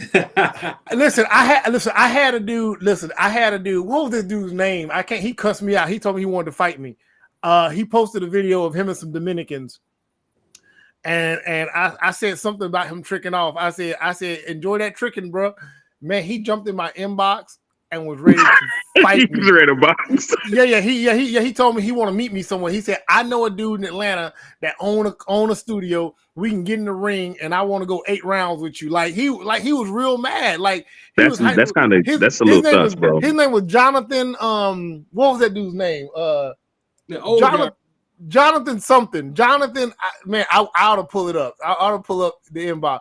Jonathan something. Yeah, he was mad, bro. Jonathan Christian. You talking about that's in the group? No. He was there, but he blocked me. But Jonathan Christian, that's him. He told me he was gonna beat me up, man. I feared for my bro. So I know this dude. I know you do. Atlanta knows him very well. I dated him when I was 23. Wait, no, you didn't date that dude. Yeah. Yes, I did. Skinned dude. And mind you, he's 16 years older than me. Yeah, that's him because he old. So, do you remember? Did I ever tell y'all the story about the dude that stole my TV? This nigga stole your TV? Yes, he stole my TV. Jonathan what year was this? 84? Wait a second. What year was this? 84? No, this was in the mid 2000s. I was 23 years old at the time. I'll never forget that dude. Because when I tell you, I used to treat that man like a king. He would come to my house to watch the game. I got his favorite drinks. I got wings. I'm doing pedicures, all of that. I'm just young and stupid. And he took advantage of me. He did. And when I called him on it, because I saw him in the group, I was like, oh, not you. He said, I don't even remember you. You ain't got to remember me, boo, because I remember your little high yellow tail. I do.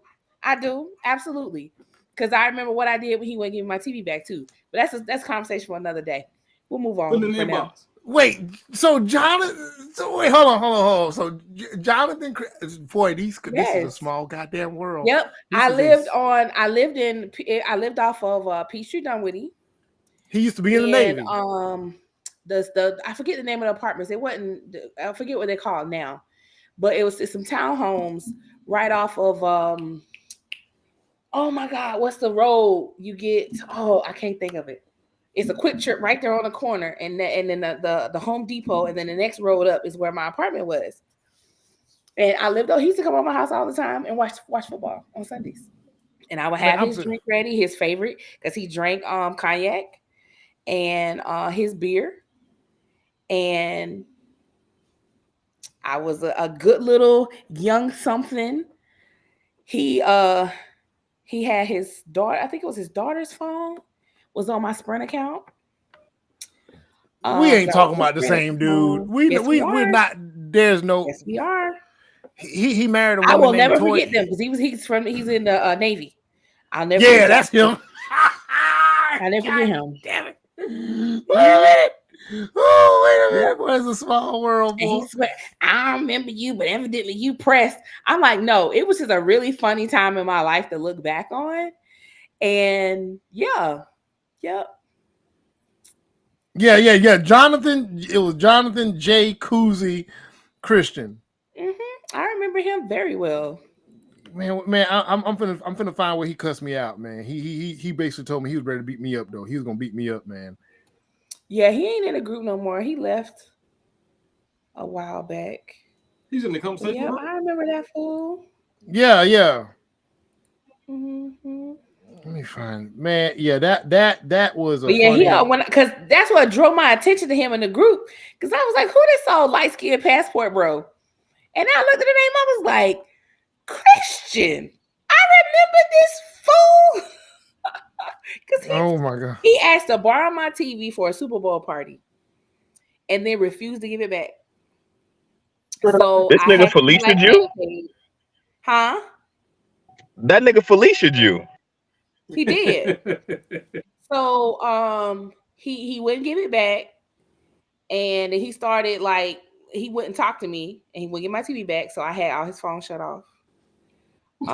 Took his daughter's phone off my account too. They all lost their phone numbers. This was back in the day when you couldn't port numbers.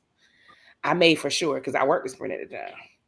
But and I hacked his Black Planet page, and I put on there that he was a gay man looking for some long time loving, and put the gate code and everything on the page, and dudes was hitting him up. What in the world? I was 23. I was real petty then. Like back then, you screwed me over, I was gonna have your lights cut off. Because back then they didn't really check to make sure you are who you are. They would just do stuff. So yeah, I done had to do lights cut off, had his car repoed, whole nine. But I'm healed now. I'm healed. Well, at least you're not slashing tires. Oh no. Well. It was only the window of his truck, but it wasn't actually his truck. The truck was stolen. Yeah. That dude, he basically, I called him out a few times for tricking off and showing videos of younger women dancing on him in jacuzzis, and I said, boy, I would just say, yeah, he was tricking. tricking. Lane. Yeah, and I would just say you was tricking, and he would definitely get pretty pissed off about that. Like he would feel some way about it. So yeah, but hey, look, the next thing and probably the last thing, because I know we're gonna run a little long. We getting ready to get into the holidays, y'all, and Black people, please. Wait, we got the holidays coming, and we got tax season coming. That means people gonna want to put that money to use. That means the scammers is going to be ready. And for whatever reason, my people have an issue with trying to get rich quick. What I want to do is talk about this blessing loom thing and the Susu. Now, there's a difference between the blessing loom and the Susu. It is a big difference between the two. But what do we need to do as a collective to avoid falling for these financial scams? I'm going to play this video, and y'all, this one's a little long, so y'all raise y'all hand or say something when y'all want to tap in to weigh in on what he's saying. This is the video I'm using is from JT Pocket Watcher. I've played some of his stuff before. He's thorough. Like, he does not play around. He does his due diligence. He's an actual fiduciary, so he makes his living financially advising, but he speaks on scammers all the time, and he's doing real good as far as awareness goes, because a lot of stuff that there's been people that I thought were legit. No, I didn't invest in them, but there have been people I thought were legit that have popped up on his show, and if not right around the same time, very shortly after, they be coming up under indictments and stuff. Like they were talking about the DJ Envy thing. They were talking about a lot of stuff way before it actually came about, and he was being called lames and called a hater before people was getting called out by everybody. What are we talking about tonight? We are talking about particular video blessing and let y'all tap Looms. into Now it. listen, I don't understand how it is so easy for someone to separate you from your money. Now, I am well aware how hard many of you work for your money, but I don't get why it's so easy for someone to come in and take your money from you. Let's talk about blessing Looms. Now, over the COVID-19 shutdown, there were many scams that were running around our community. In my point of view, this was one of the more silly of scams in my professional point of view. This particular scam is a classic pyramid scheme. It is a money transfer scheme where the only way money comes into the scheme is by recruiting people to bring money into the scheme. And the only way money comes out is if you recruit enough people so that you make your money back and you make a profit. But the question that I always ask people is, where's the money coming from? See, this isn't like a business where it has a product or a service. It's just people bringing money into the system so that more people can bring money into the system so that more people can bring money into the system.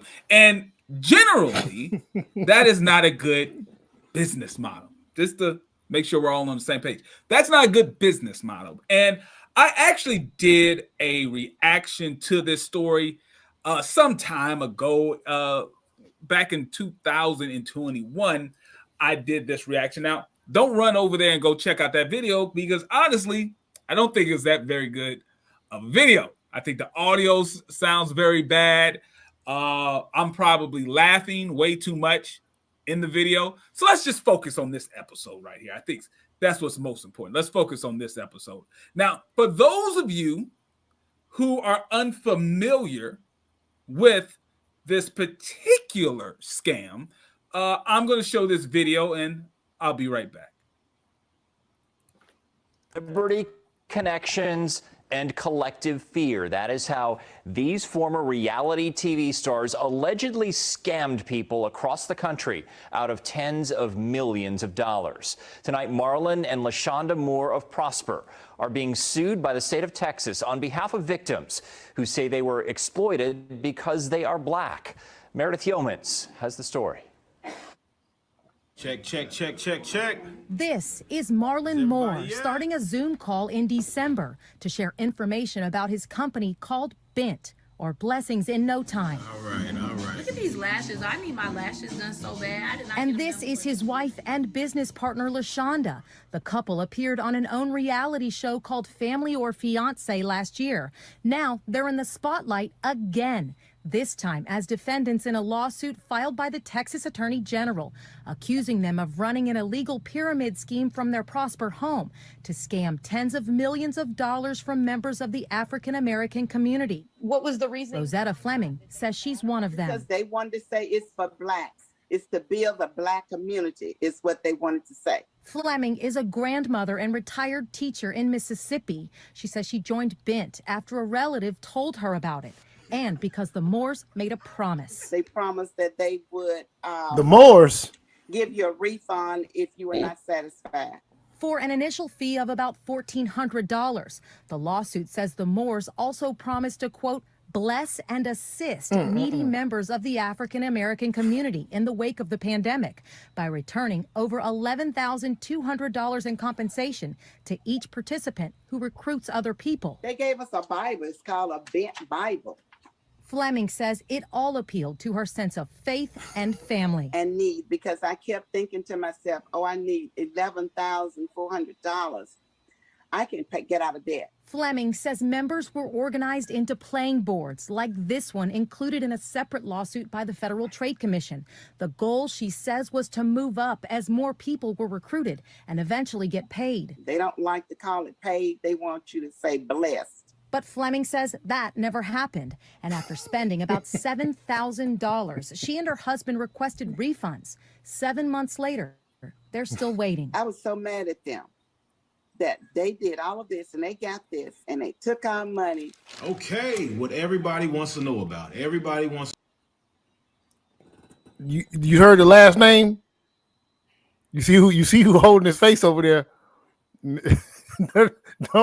don't back out. The Moors, boy, you gotta watch them. It was big, man.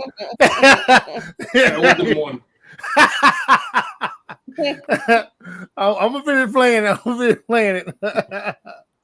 Everybody wants to know what's going on with the refunds, right? In that Zoom call in December, the Moors said they had to cut off the list for refunds because there were so many requests, but insisted refunds were being issued. Nonetheless, we're going to always continue to try, even with the death threats that some of y'all be sending. And the Moors haven't responded to NBC5's multiple attempts to reach them, and an attorney is not listed on their online court records. That took our savings. Fleming says she's still trying to financially recover from a program she thought would help, but only hurt. Just trust me. If you really paid attention to what this particular victim was saying, she talked about how it was affinity fraud. She didn't use this term, but that's what she described.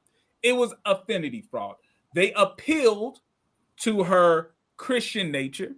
They also appealed to her roots of being in the Black community, right? This was supposed to be a program for Black people, by Black people, to build generational wealth, right? So they appealed to her faith. They appealed to her identity as being, a Black person in America. But also, one of the things that she listed was need. She was financially in need. She specifically said that she wanted to get out of debt. This money that she would be making would get her out of debt. Red flag. Never make an important financial decision when you're in desperation. Because when you're in desperation, you'll do some crazy things to get some money. That's not the time to invest when you're financially desperate, okay? Which pulls me into the next point. So, JT, how much money was she expecting to make on this deal? Well, if you were listening to the news report, this was, I guess, the pitch. This was the pitch.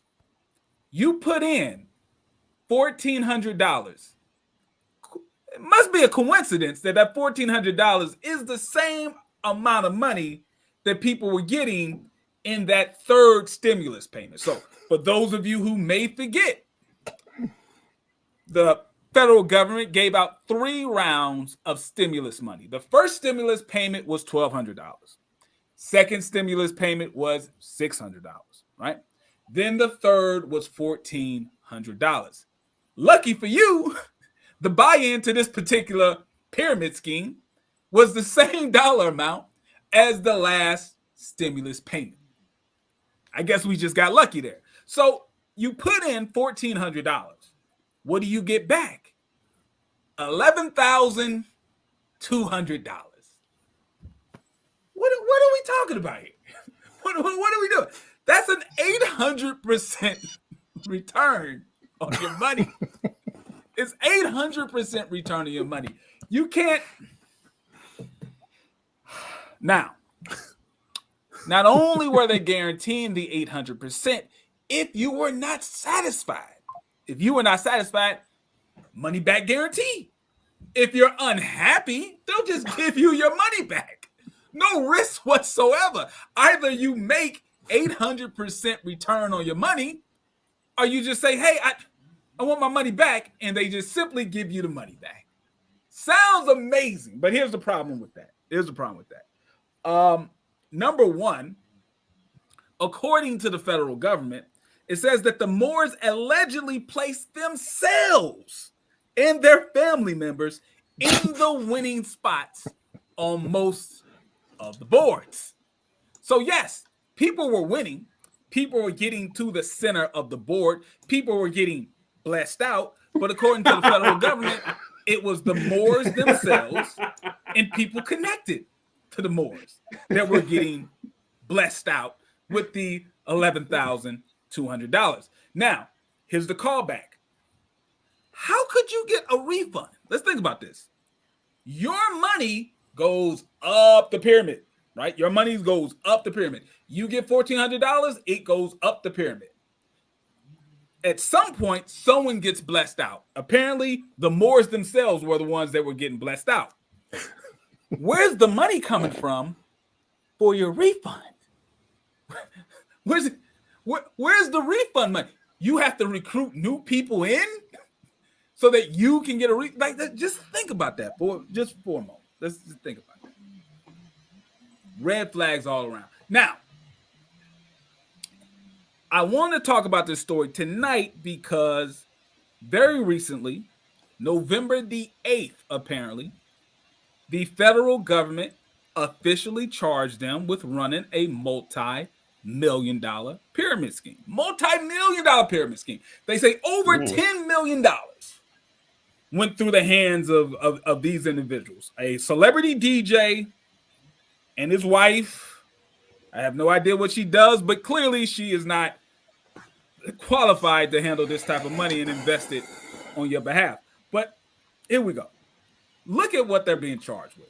The Moors are charged with conspiracy to commit wire fraud, actual wire fraud, and money laundering. Money laundering. Now, if they are convicted, they each face a maximum penalty of 20 years in prison for each wire fraud count and 10 years in prison for each money laundering count. Now, what are we talking about this for? Why are we here? And I'll be taking calls very, very soon. There is a link in the chat. If you would like to give me your opinion of what's going on, go ahead, hit that link and we'll have a conversation. But here's the problem that I'm having. Here's the thing that I just don't get. When you look at the charges and you look at the possible, consequences of their actions, obviously they made the wrong decision here. But I just want to speak to the level of fraud that it takes. There is absolutely no way mathematically could this have ever turned out good. At no point in time, right? It's absolutely impossible for a system like this to actually be profitable for the people who are putting the money in. The only people who are going to make money are the people on top of the pyramid. Now, one of the reasons why they were able to get over on so many individuals is because there is a savings club that refers back to an old African and Caribbean tradition referred to as a Susu. Okay? A Susu. Now, I'm not a Susu expert, but here's generally how it works. You have a group of individuals, friends, family members. You each put in the same amount of money each week or each month. Each time, someone takes the whole pot. Here's the difference. You continue to put money in, regardless if you've already took money out, until everyone gets the big pot. And it remains the same amount of people, the same individuals. So if you're following me with the math here, you ultimately never take out more money than you put in, right?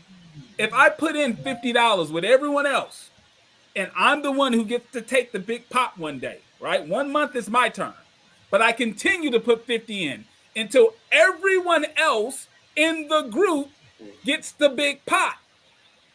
That is not an investment. You put in and take out the same amount. That is just a traditional way people would work together to help them save money. A Susu is not a source of an investment. It's a source of saving money amongst a group of people. And that group is not ever growing. You're not constantly recruiting people in.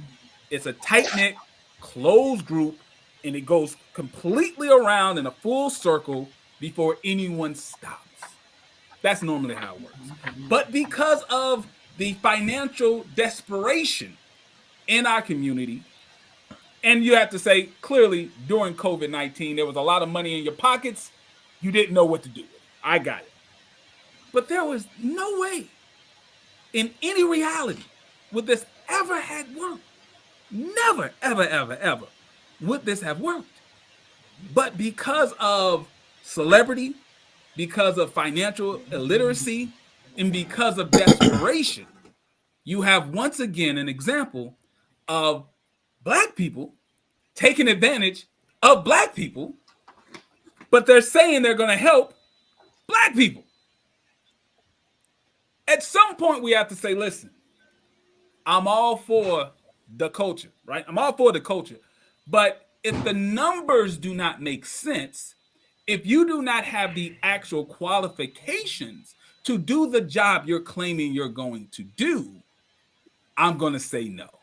Even though I'm sure you're meaning well and you claim you have all the good intentions in the world, I'm going to say no. This does not make sense to me. So I know that was a bit long, and he said a lot, and I think he also broke down a lot. But my question stands: like, what do we need to do as a collective to avoid financial scams? Because, man, I know people personally that have been affected by this stuff.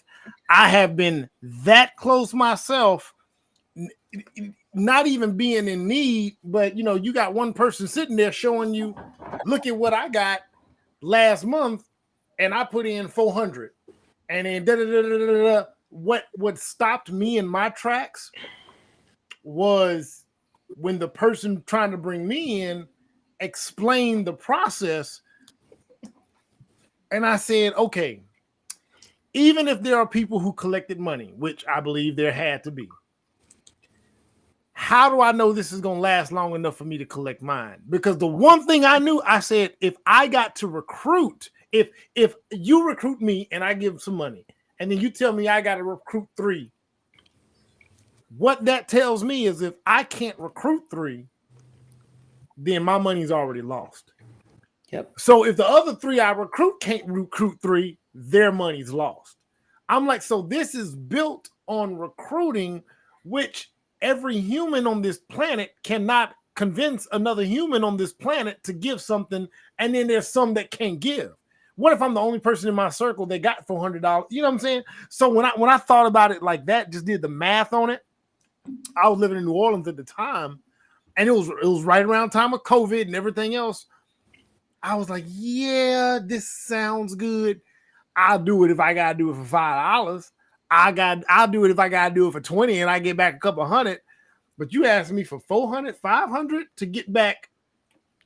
I don't think I can do that, because it just mathematically didn't make sense. There was not and again, I did my own research. They were calling it a Susu, and then some people were calling it a blessing loom, and some people were calling it something else. And I just Googled it. And when I looked up what a Susu was, it was just like he said, a closed knit. They don't recruit. You almost got to get birthed into something like that. And again, it's never ending. Everybody continues to put in, and it never stops. It never stops. So how do we get us to stop falling for this nonsense? Reparations. Oh, if reparations happen, that's when it's gonna get hot. You know what's gonna happen. I mean, you got to think about people do these things out of desperation. Yeah. And it's like she said, well, we spent our whole savings. I don't know why anybody would do that. First and foremost, to make it 800% return, because the old saying goes, if it sounds too good to be true, it probably is. And I don't know. I don't know. We still got people sending the prince in Africa money so he could get out the country. We still have people, giving their Apple ID and password over the phone because somebody called and said the Social Security Administration need your something to get something out your iCloud. So I don't. What's that? Hold on. What's the other one that shows up every now and then? It happened the other day. An email came said, "Hey, an order was sent on your Amazon. So if it's not yours, if you don't want this money withdrawn, call us and get." No, I'm not gonna call you, motherfucker. I don't even order shit online. One a lot. I get the other one, Norton antivirus for $600 and a fake PayPal, and you thinking it's coming out of your PayPal, so you click the link. And it's like, no, just check your PayPal. I mean, if it came out, it came out. But I think part of it is just people think that there's always a way to get rich quick. Yeah. They always think it exists, and it just doesn't. The lottery is about the only thing to get to where you can get rich quick, but the odds of you getting rich quick are very slim. Right. So people are always out to do something to get more than what they have because they don't want to work for it, or they don't have the means to work for it, whatever that is. I don't think it's something we'll ever be able to get rid of, honestly. We'll just have more people come up with more creative scams. Yeah, and that's what he said, and some of the other guys that do what he does, they say it just changes forms, and awareness is the only thing. You won't out of it. You can only be aware. Yeah. Who the hell? See, we always got some. I don't know who this was that said this. That's why I trust the drug game. High risk, high returns. You see what we got? You see the best conversation. You can't trust that now because they got fentanyl. Golly. They throw some fentanyl in your stuff. That's one of Angela's followers right there, because we don't got nobody like that on none of our friends would post nothing like that. That's Angela that got them just people. Those her friends. My followers. So Angela, have you ever experienced anything like this, or have you come across any victims of anything like this? Yeah, MLM is very interesting. I don't know. Like, my parents raised me right because they already told me. My dad's always told me there's only two ways to make a lot of money. You either inherit it or you steal it. And those are the two ways. He always used to joke about that with me. And they had a good show on what was it, on Amazon? What was it called? Lulu Rich. Yeah, I saw that shit. Yeah, about the legging, because I really wanted to understand, like, about how people get into cults and like the language that they use. The Lulu Rich one. Man, my wife had me watch that. Yeah, she said, and I was sitting there the whole time. My eyes were wide open. I'm like, how did all the women in the same community think they were all going to sell to people in the same community? Well, I remember when I had a friend that was in MLM, and she was trying to promote it at my studio, and I told her, we don't really do that because I don't like to promote other businesses unless I really believe in it, because the students will hold me reliable. Absolutely. If something doesn't go right. But when she did do a few things that I allowed, I asked her, I'm like, well, do they ever do sales training? Do they ever do profit and loss? And she was like, oh, yeah, whatever. I'm like, no, literally. Have you ever done a profit and loss? Do they ever have a training for that? Because any good program or business, they're going to break down how much money you can make, how much you're investing, and tracking it. Right. Yep. Because I think in Lulu Rich, they talked about like, oh, we didn't realize we put in $15,000, but we only made $1,000 back. Right. Anybody that does any type of business is going to always look at your profit and loss. Always. Period. End of discussion. They're always going to be like, well, let's see how much you're bringing in, and then seeing your break-even point. Right. How much are you spending, and how much you're going to have to make in order to get past that. That's just basic business sense. And a lot of MLMs, they do not do classes for that. Every time I ask people that, I'm like, do they do like basic accounting? They're like, Angela, you're just not a believer. I'm like, No, Right. you see, that's the problem. You shouldn't have to be a believer. It's Right, either well, is the mathing. There you Right, go. exactly. It's like, this is good old fashioned. So this is where I am one logical person. This is where I tap into my masculine. I'm like, no, wait. I need you to like, I'm like, wait a second. Wait. So how much am I putting in? I got to recruit. So the minute you say I got to recruit people underneath me, I am out, because there's only so many people to recruit. I don't know. Like, I don't personally ever fall for stuff like that because I ask too many questions. They're going to get tired of you. The people that ask a lot of questions, they're going to get tired of you real quick. Oh, they get tired of me so fast. They're going to say, yeah, it's probably not for you. And then, yeah. Because I can tell you're not hungry enough for this. Right. And then they be asking for, like, you know, I don't know. They just, like, when you try to ask them questions, you're like, oh, well, you're just not believing. And I'm like, and then they'll try to throw some spiritual stuff on it. And I'm like, no. People use that the wrong way. You need to have faith that God will advise you to ask the right questions. That's what that means. Right. You have faith. You don't have faith without knowledge. Like, you pray for the knowledge to discern that this is a good proposition or not. That's the point of faith. Faith doesn't mean you just throw your hands up in the air and hope for the best. That's called stupidity. So I want to tap into something you just. I want to tap back into something you said, and Sheffy nodded on it. Like, the math has to math, and one of the things. So, and I've been sharing this with Frank offline and whatnot. You know, as I've been learning real estate investing, bro. Those numbers. Bro, they don't care about what the house look like. They don't care about what you think about the area. They don't care about what your dreams are for the layout. The numbers have to make sense when you decide that you finna go get a property, buy it, flip it, and do a buy and hold or a sell or whatever. If the numbers don't make sense, they don't care about your feelings, what you think, or nothing. You can't do a deal. And it's interesting hearing that versus the other stuff I used to hear, or some of the other stuff I've heard about real estate investing, where it's all you got to do is get with the right people and believe and have faith and just put in the work. And you're like, well, what is the work that you got to put in? Well, you got to you got to continuously invest. I'm like, well, what's the work? If you tell me that there's work, what's the work? Well, you got to invest and you got to apply yourself. Apply myself how? Do I got to run any numbers? Do I got to do any math? Do I got to get any contracts? Do I got to sign any paperwork? Where are the legal documents that come into this?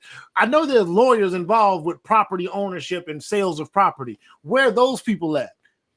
So I think one of the things that can help us be more aware as a collective is to understand whenever there's money on the table, there's going to be some documentation.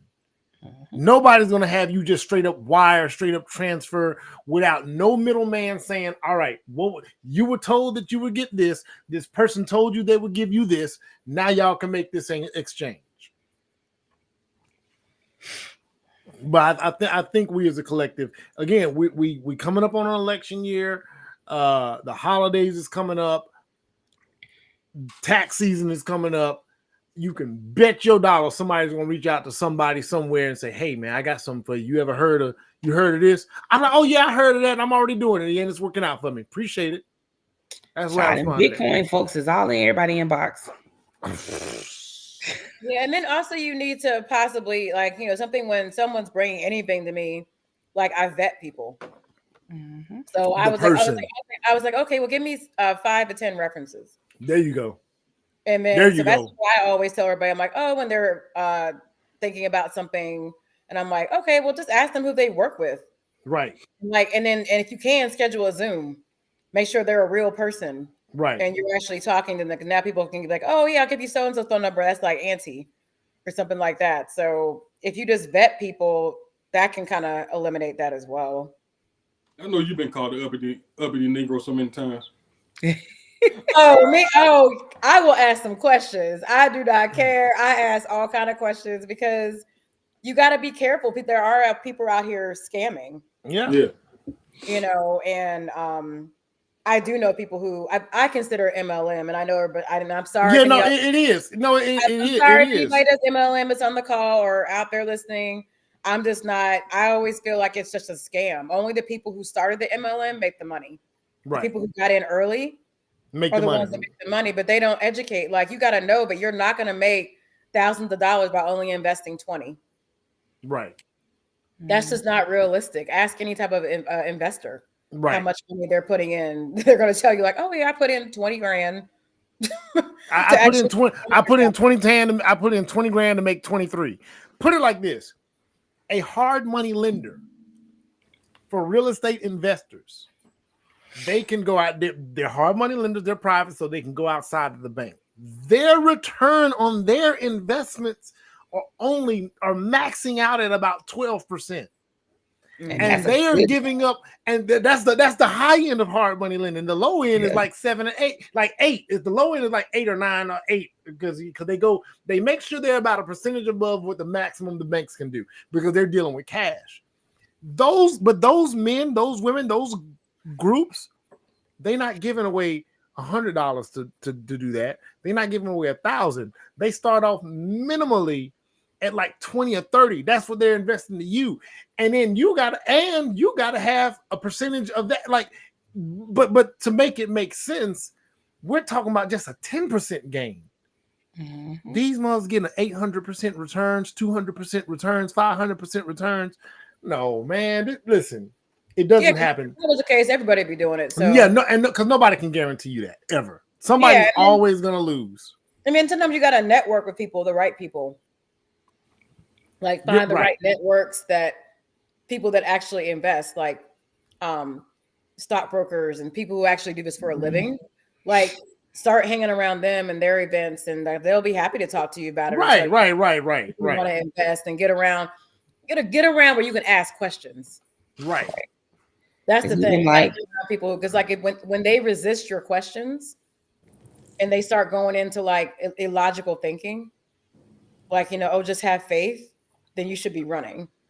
We got the only person been quiet on this subject is the Moor himself, and this was about the Moors. Y'all saw the people in that video. They named with the Moors. So no comment.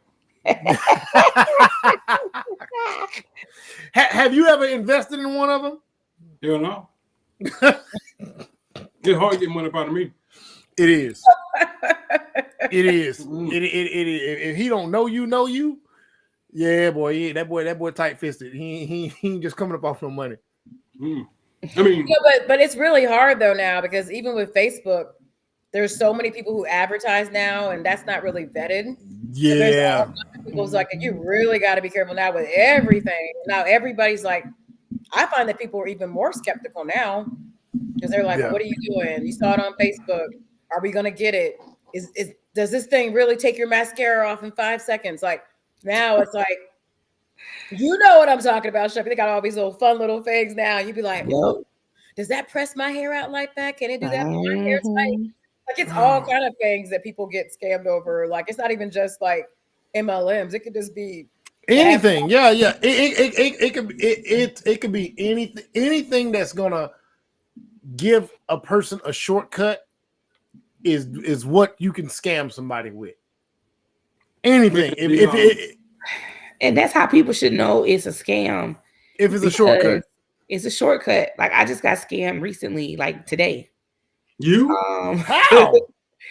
So these people reached out to me and was like, we have a list of these contacts. You can buy this business list of contacts. And it's common to buy them. But, they're of the your local chamber of commerce. And I'm like, ooh, I've been trying to get, them folks for a while. Now, I know if you sit there and actually do the work, you could figure out this information. So I'm like, but it does take time. It takes a lot of time. Yeah. So he was like, okay, so how much? $175. So I paid a little money. And I'm like, email the dude, like, okay, where's my list? So I had looked up their website, but I hadn't looked up their Better Business Bureau. Better Business Bureau, they got like a 0. Because everybody's like, total scam. The list was old information, or I contacted the people who they said they get the list from. They don't sell their list, so how can they get the data? It was a whole bunch of that. So I just went to Chase, like, child, run me my $175 a bit. And the guy finally emails me after I told him, I threatened him. I was like, well, I didn't threaten him. I just told him, look, I'm just going to charge it back and be done. He's like, well wait, wait till you get the list. And then if you're unhappy, we'll refund. Child, no, I already did my charge back. We good. But it was a shortcut because literally for me to sit there and do that on this particular website, it would take easily 16, 20 hours. Me and Bree, like I said, real estate investing is something we want to get into. And so we kept asking, how do we find off-market properties? How do we find off-market properties? And in all honesty, to find off-market properties, you got to be plugged in or you got to be willing to do some due fucking diligence, right? Mm-hmm. So, of course, and you're going to have to spend some money. Now, there are people who offer lists of off-market properties, and they sell those lists for a couple of $100, right? Somebody offered that. I said, hell no, we ain't finna pay for that list. But what we did shortly after that, we did our own due diligence. We got on, we drove around, saw properties that were looking vacant, looking this, that, and the third, wrote down all the addresses, went back home, paid the subscription to get to the county's register, which you got to pay for. You just can't drop every single address in there. Once you drop the addresses in there, then it gives you the last known or the person who owns the holding company, whomever else. Then you got to reach out. Like it's work. That took a whole day of driving and a whole come back home and a transaction and a couple of hours of sitting there typing, making a list of this stuff. Now I can take that list and go give it to somebody and say, here's a list of off-market properties based on my due diligence. But they don't really know what it is. Once they reach out to those people, some of them people may be selling it. It might be, it's you just got to be careful about the shortcuts, period. Anytime there's a shortcut, man, be looking around the corner from it, man. If you don't know that person, you ain't vetted that person, they're not a mentor, they're not a consultant or some sort, man, you could be setting yourself up to just be out of the damn pocket. When you charge that stuff back, though, does that go back to them? Because I guess that transaction goes back and then they have to, how does that work against the person that ran the scam? They have to typically, with whoever their credit card processor is, will refund the charge and then charge them a fee on top of that. So they end up having to pay the fees. This is why companies don't necessarily want you to do a chargeback versus a refund. Like they'll try to work with you to try to get you to keep whatever it is, right? Because they don't want a refund, but they also don't want you to charge back. Because if you charge back, they pay extra fees on top of what you've already given them. So they have to get all that. Trust me, I had a guy. It's a pretty much celebrity in Atlanta. Charged back like almost $3,000. Because I did his website and then he stopped responding to me, but he had already paid and he charged back. So I ended up not only having to refund that $3,000, but it was like another $200 on top of that in fees. Damn. So, I mean, I ended up getting my money back because I'm like, bro, I will expose you. But, yeah, it's tough. But as far as like scamming in general, the one thing we have to continue to teach people is don't invest money you're not willing to lose. If you can't afford to lose it, don't gamble it. Yeah. Right. People be out here trying to play lottery with the rent money. And it's like, you can't afford to lose that. So why would you do Why would you even play with it? Right. Nah, and man, even if it's an opportunity, even if it's your tax money and yeah, you wasn't planning on doing nothing with it, or even if it was a stimulus, or even if whatever it was, it ain't worth it, because when it's gone, something's going to come up down the line that you wish you would have had that money for. Something's going to come up. Like lost money is lost money. I ain't never felt good about losing money. Unless folks out here cash apping people and Zelling people, and it's like these are not secure payment methods that secure you. Yeah, peer-to-peer systems. They be like, let me cash it. You ain't about to cash out me nothing. Yeah. Where your credit card processor at? Yep. I had a guy, he's a homeless dude, and he like, man, you know, can you help me out? You know, trying to get a room for the night, whatever. All right, man, I ain't got nothing on me. He said, I got cash out. I said, I ain't doing that. Nigga, you crazy. But as far as the scheme or whatever, man, the pandemic was like the perfect storm for scammers. Yeah. Because you had for one, you had uncertainty because they didn't know how long things were going to be shut down. They didn't have a concrete date in the beginning. People out of work. And then on top of that, they were sending what seemed to be free money. So one thing about black people, if you tell them, the ones that are desperate, the ones who don't have it, the only thing they have is hope. Yeah. And hope is a strong weapon to use against the impoverished. If you give them something to hope in, they'll give you their absolute last. And I've seen it my whole life, and it's not a knock against the church, but I'm just talking about my experience on my own personal experiences, because I was the same way, and also those that were around me. If you get somebody charismatic enough to come in there and prophesy, put your hand down there.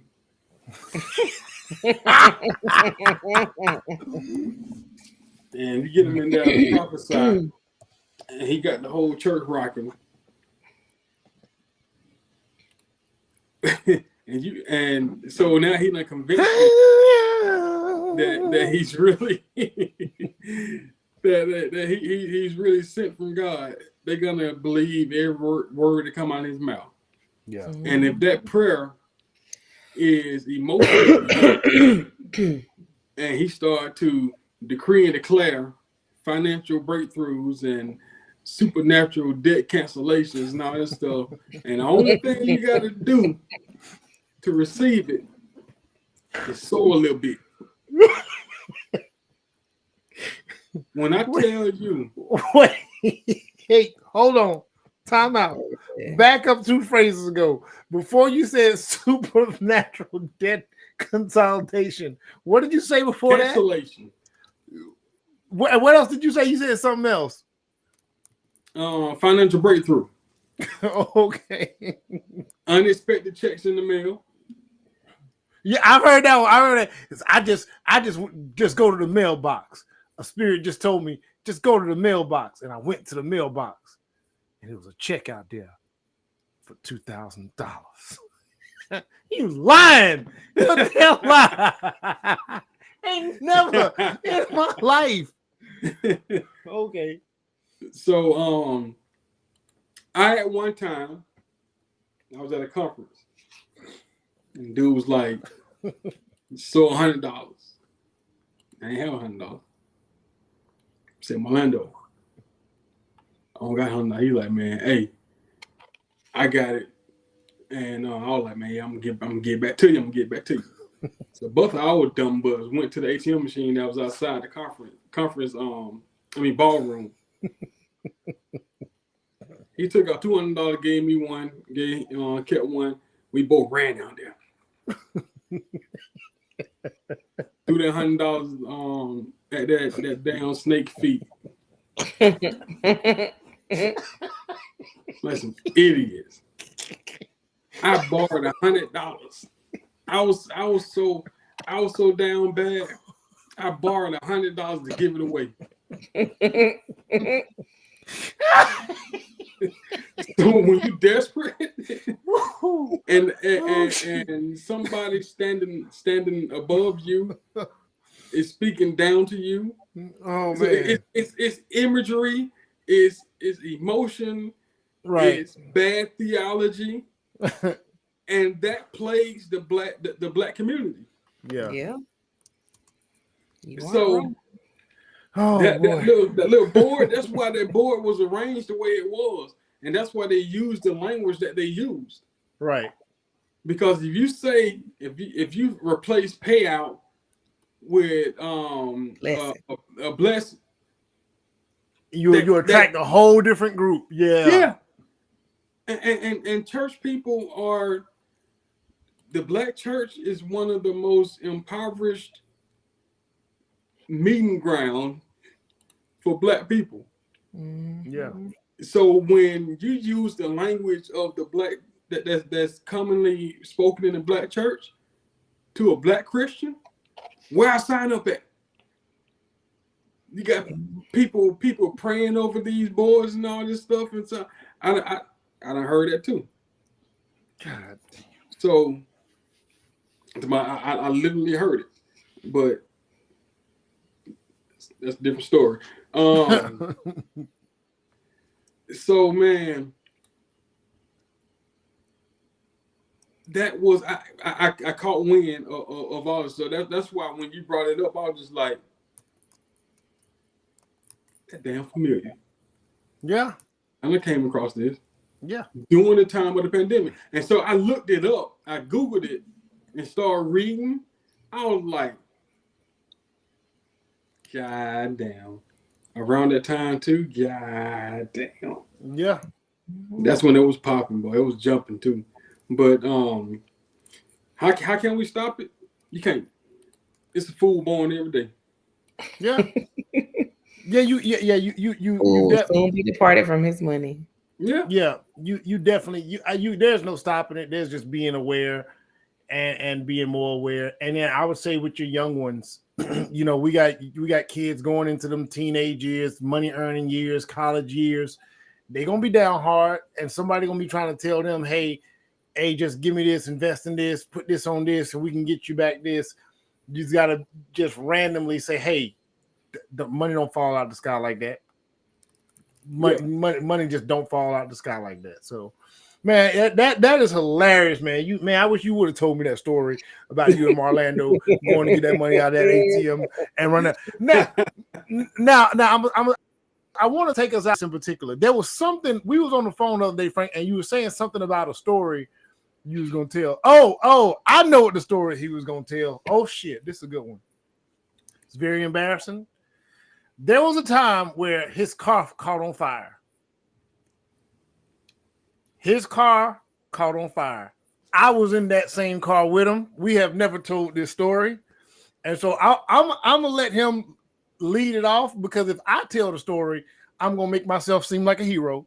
Like you always do. Since it was his idea, since it was his idea, I won't let. Since it was his idea, I won't tell the narrative of where I pulled him out of a burning car. I won't do that. So go ahead. Go ahead and explain your side of the story of what you think happened. Hey, I found. I don't know if y'all. I was gonna. If I send it to you, would you be able to put it on the screen? Yeah. Is it a video or is it a picture? It's the picture of the type of car it is, so people can have a visual. Yeah. If you send it to my the inbox, Facebook inbox real quick. Boy, I remember that. So I'll start it off like this, man. I'll start off this part of the story. The one part of the story I'll say is, there was some trouble with the car before we made the ride, and I rode with him to the mall, because he had some trouble with the car already. So that was already understood. So we knew it was some problems with the car. No. Because I had just got the car. I just got a brand new motor put in the car. Mm-hmm. Brand new motor. So we had the shade tree in our neighborhood, and he came and put the motor in. Brand new block. I ordered it from AutoZone. So before I went to pick you up, it wouldn't turn over. It was running before, but then they had stopped. So knew that he came down. He's supposed to have been like somewhat of, he's supposed to know his way around the car a little bit. Because I couldn't find the other shade tree that usually worked on our car. So Nuke I'm Daddy mad you call him Shade Tree. That's it, except it was blue. That's the car. So, and that was the very first car I bought with my own money too, $500. So, my homeboy daddy was up under the hood, and I don't know what he was doing, but he just had a wrench, and he was just elbow going. Just up under the hood, just all I seen from the other side of the hood. And then my daddy came out there, and he don't know a damn thing about cars. Now he up under the hood. His elbow going. The hell y'all doing? But whatever he did, my car cranked up. Cool. I was coming to pick you up because Toya had to work, and they was having a family party or something. And I was like, well, we're going scoop you up. We're gonna pick Toya up from Perimeter Mall for work, and then we all go ride to the party. And I was telling Toya, I was asking her, your aunt gonna be there? I forgot which one it was.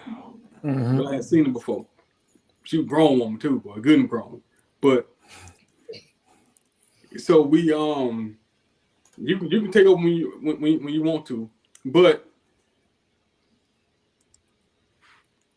were we waiting on her, or she said that she was gonna get a? No, so again, your car. So once we all met up at the mall, and then everything's cool. You get to the mall, you cut the car off, and I remember when you cut the car off and we all got out. You said, "Man, you smell gas." Toya wasn't in the car. No, not Toya. Just me. You said, "Man, you smell gas," and I was like, "Yeah."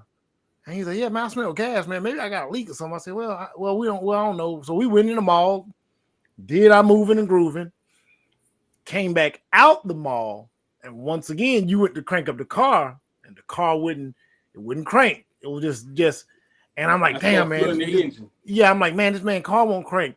And so I told, and then so once you got it turned on, I told Toy and them to go ahead and leave. And I said, well, look, once we get it turned on, I'm going to ride with him. So once you got it cranked up, we were like, all right, good, man, we can ride. And I said, I'm going to ride with you because in case it cut off, I don't want you stuck off the side of the road by yourself.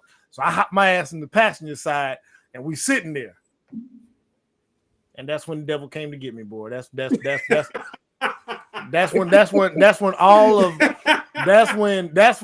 everything that I had ever done, I thought going to hell was a true option. Because the fire was in. I don't know who saw it first. I just remember seeing the fire. Yeah, I remember seeing the fire come from underneath.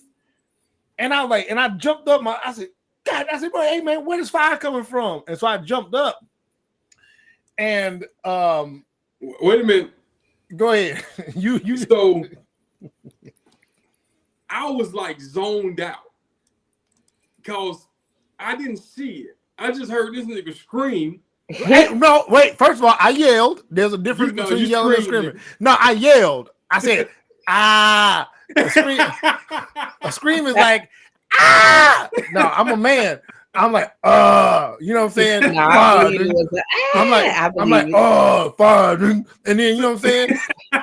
And I started stomping at it. I started stomping at the fire.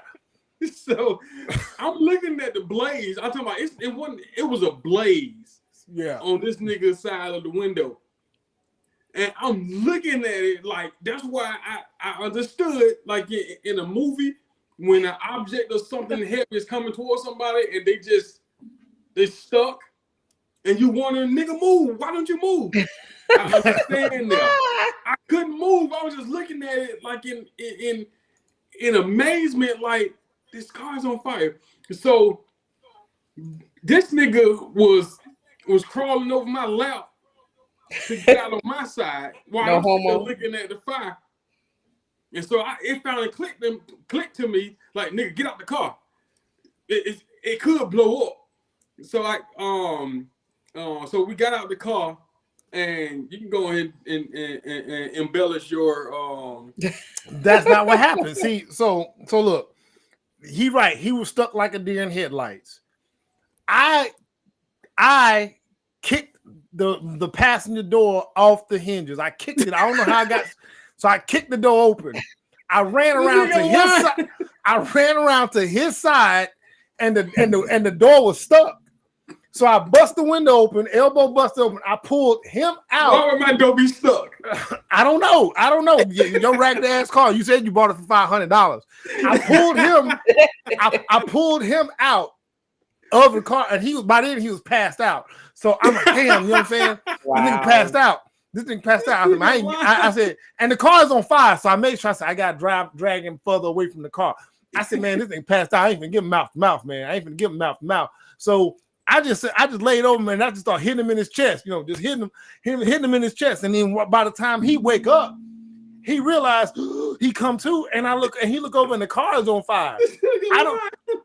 I know at that we start looking for, like, where can we pull an alarm?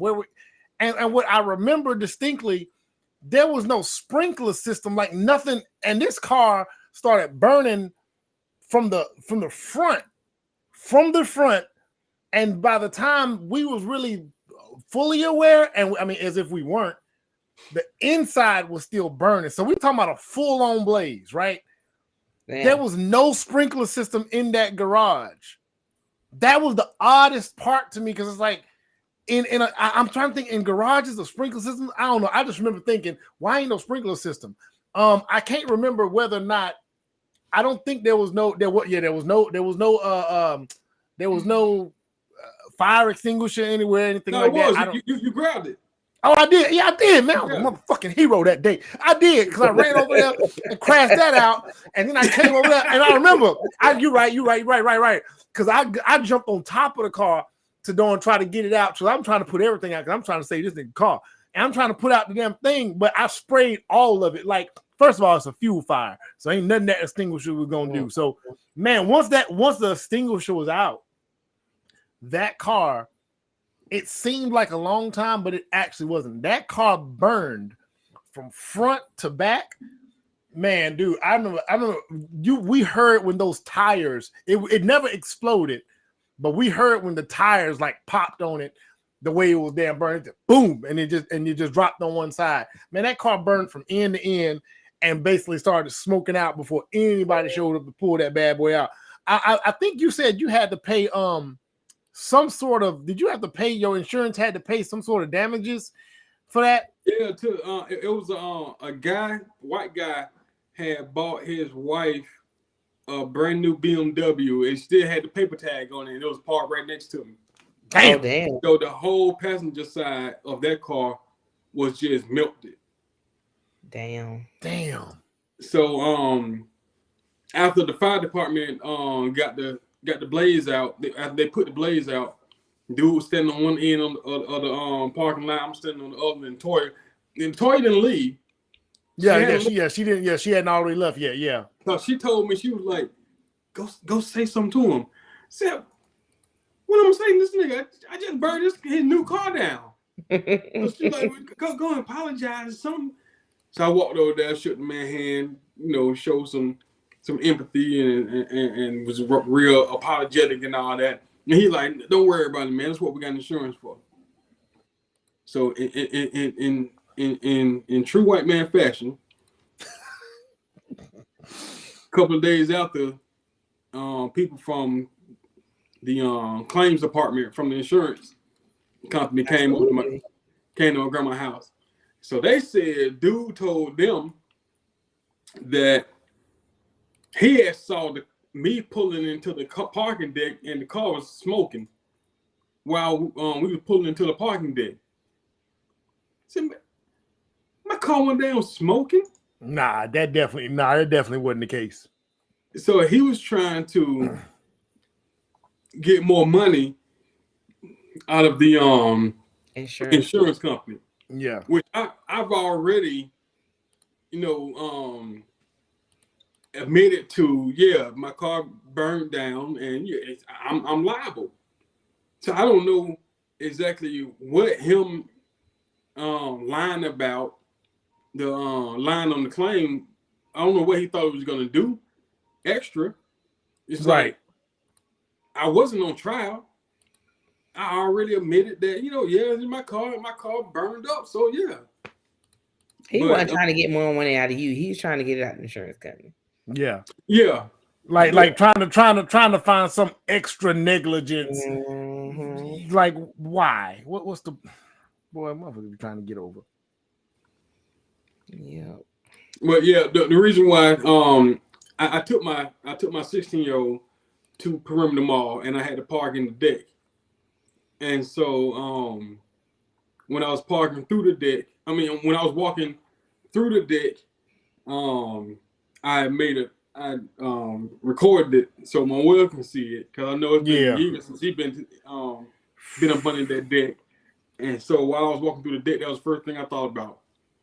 Goddamn, basically that time I saved your life from a burning cutlass. And I had to ride the bus. I had to ride the bus and train all the way back home to Decatur. Yeah, man, you owe me, man. After my car caught on fire. Yeah, you owe me, man. You owe me, man. I saved you, man. So. That's a whole lot. Yeah, you owe me, man. Y'all are menace with each other. Yeah, man. Shit, you owe me, man. Don't ever forget it. I'm glad you remind me of that, because boy, I'm gonna definitely talk that shit. I forgot that story. That was a good story too, boy. That made me feel good. I was a hero. Life-saving medal for me. No, actually, hero of the day. Actually, man. My credit with you extends from coast to coast. Now, I'm gonna tell you why. If it weren't for me, you wouldn't have them two beautiful little girls you got. So I get to be more than an uncle. It didn't stop there. So only reason he claimed that technically is because he issued the challenge, which made me approach my ex, who I inevitably made my two daughters with. So he want to take credit for that. I mean, is he wrong though?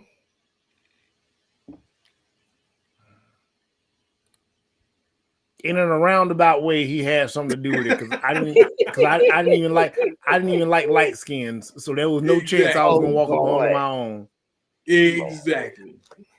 And I went. All right, y'all. We got 2 hours and 51. Yeah, we got 2 hours. Well, we got 2 hours and 51 minutes in it. You know what I'm saying? We've been in it for a minute. There was we had two other topics, but I'm gonna save those for next time. I'm gonna save the I really wanted to get into that one, but we're gonna get nerdy next time. We're gonna get nerdy with the Afrikan. Assassin's Creed has a samurai story, the African samurai that was in Japan in the 15th century. That's dope. I love the representation. And then Neil deGrasse Tyson has something to say about alien evidence and what he thinks people need to do about it. That's good. Oh, so since you bring up Assassin's Creed, we also need to talk about Grand Theft Auto 6. Oh, yes, we do. Oh, it's gonna be a nerdy week next week. It's gonna be a nerdy week. It's gonna be a nerdy week. Hold your hand up again. What? I didn't know your hand was that tiny. It's a My woman. hands are not small; they're normal size. For women, they're small for women. They're supposed to be small. If she had Really? if she had meat if she had you don't normal. Yeah. Whatever. Y'all. They're girl hands. Have a good night. All right, night, y'all. Yep.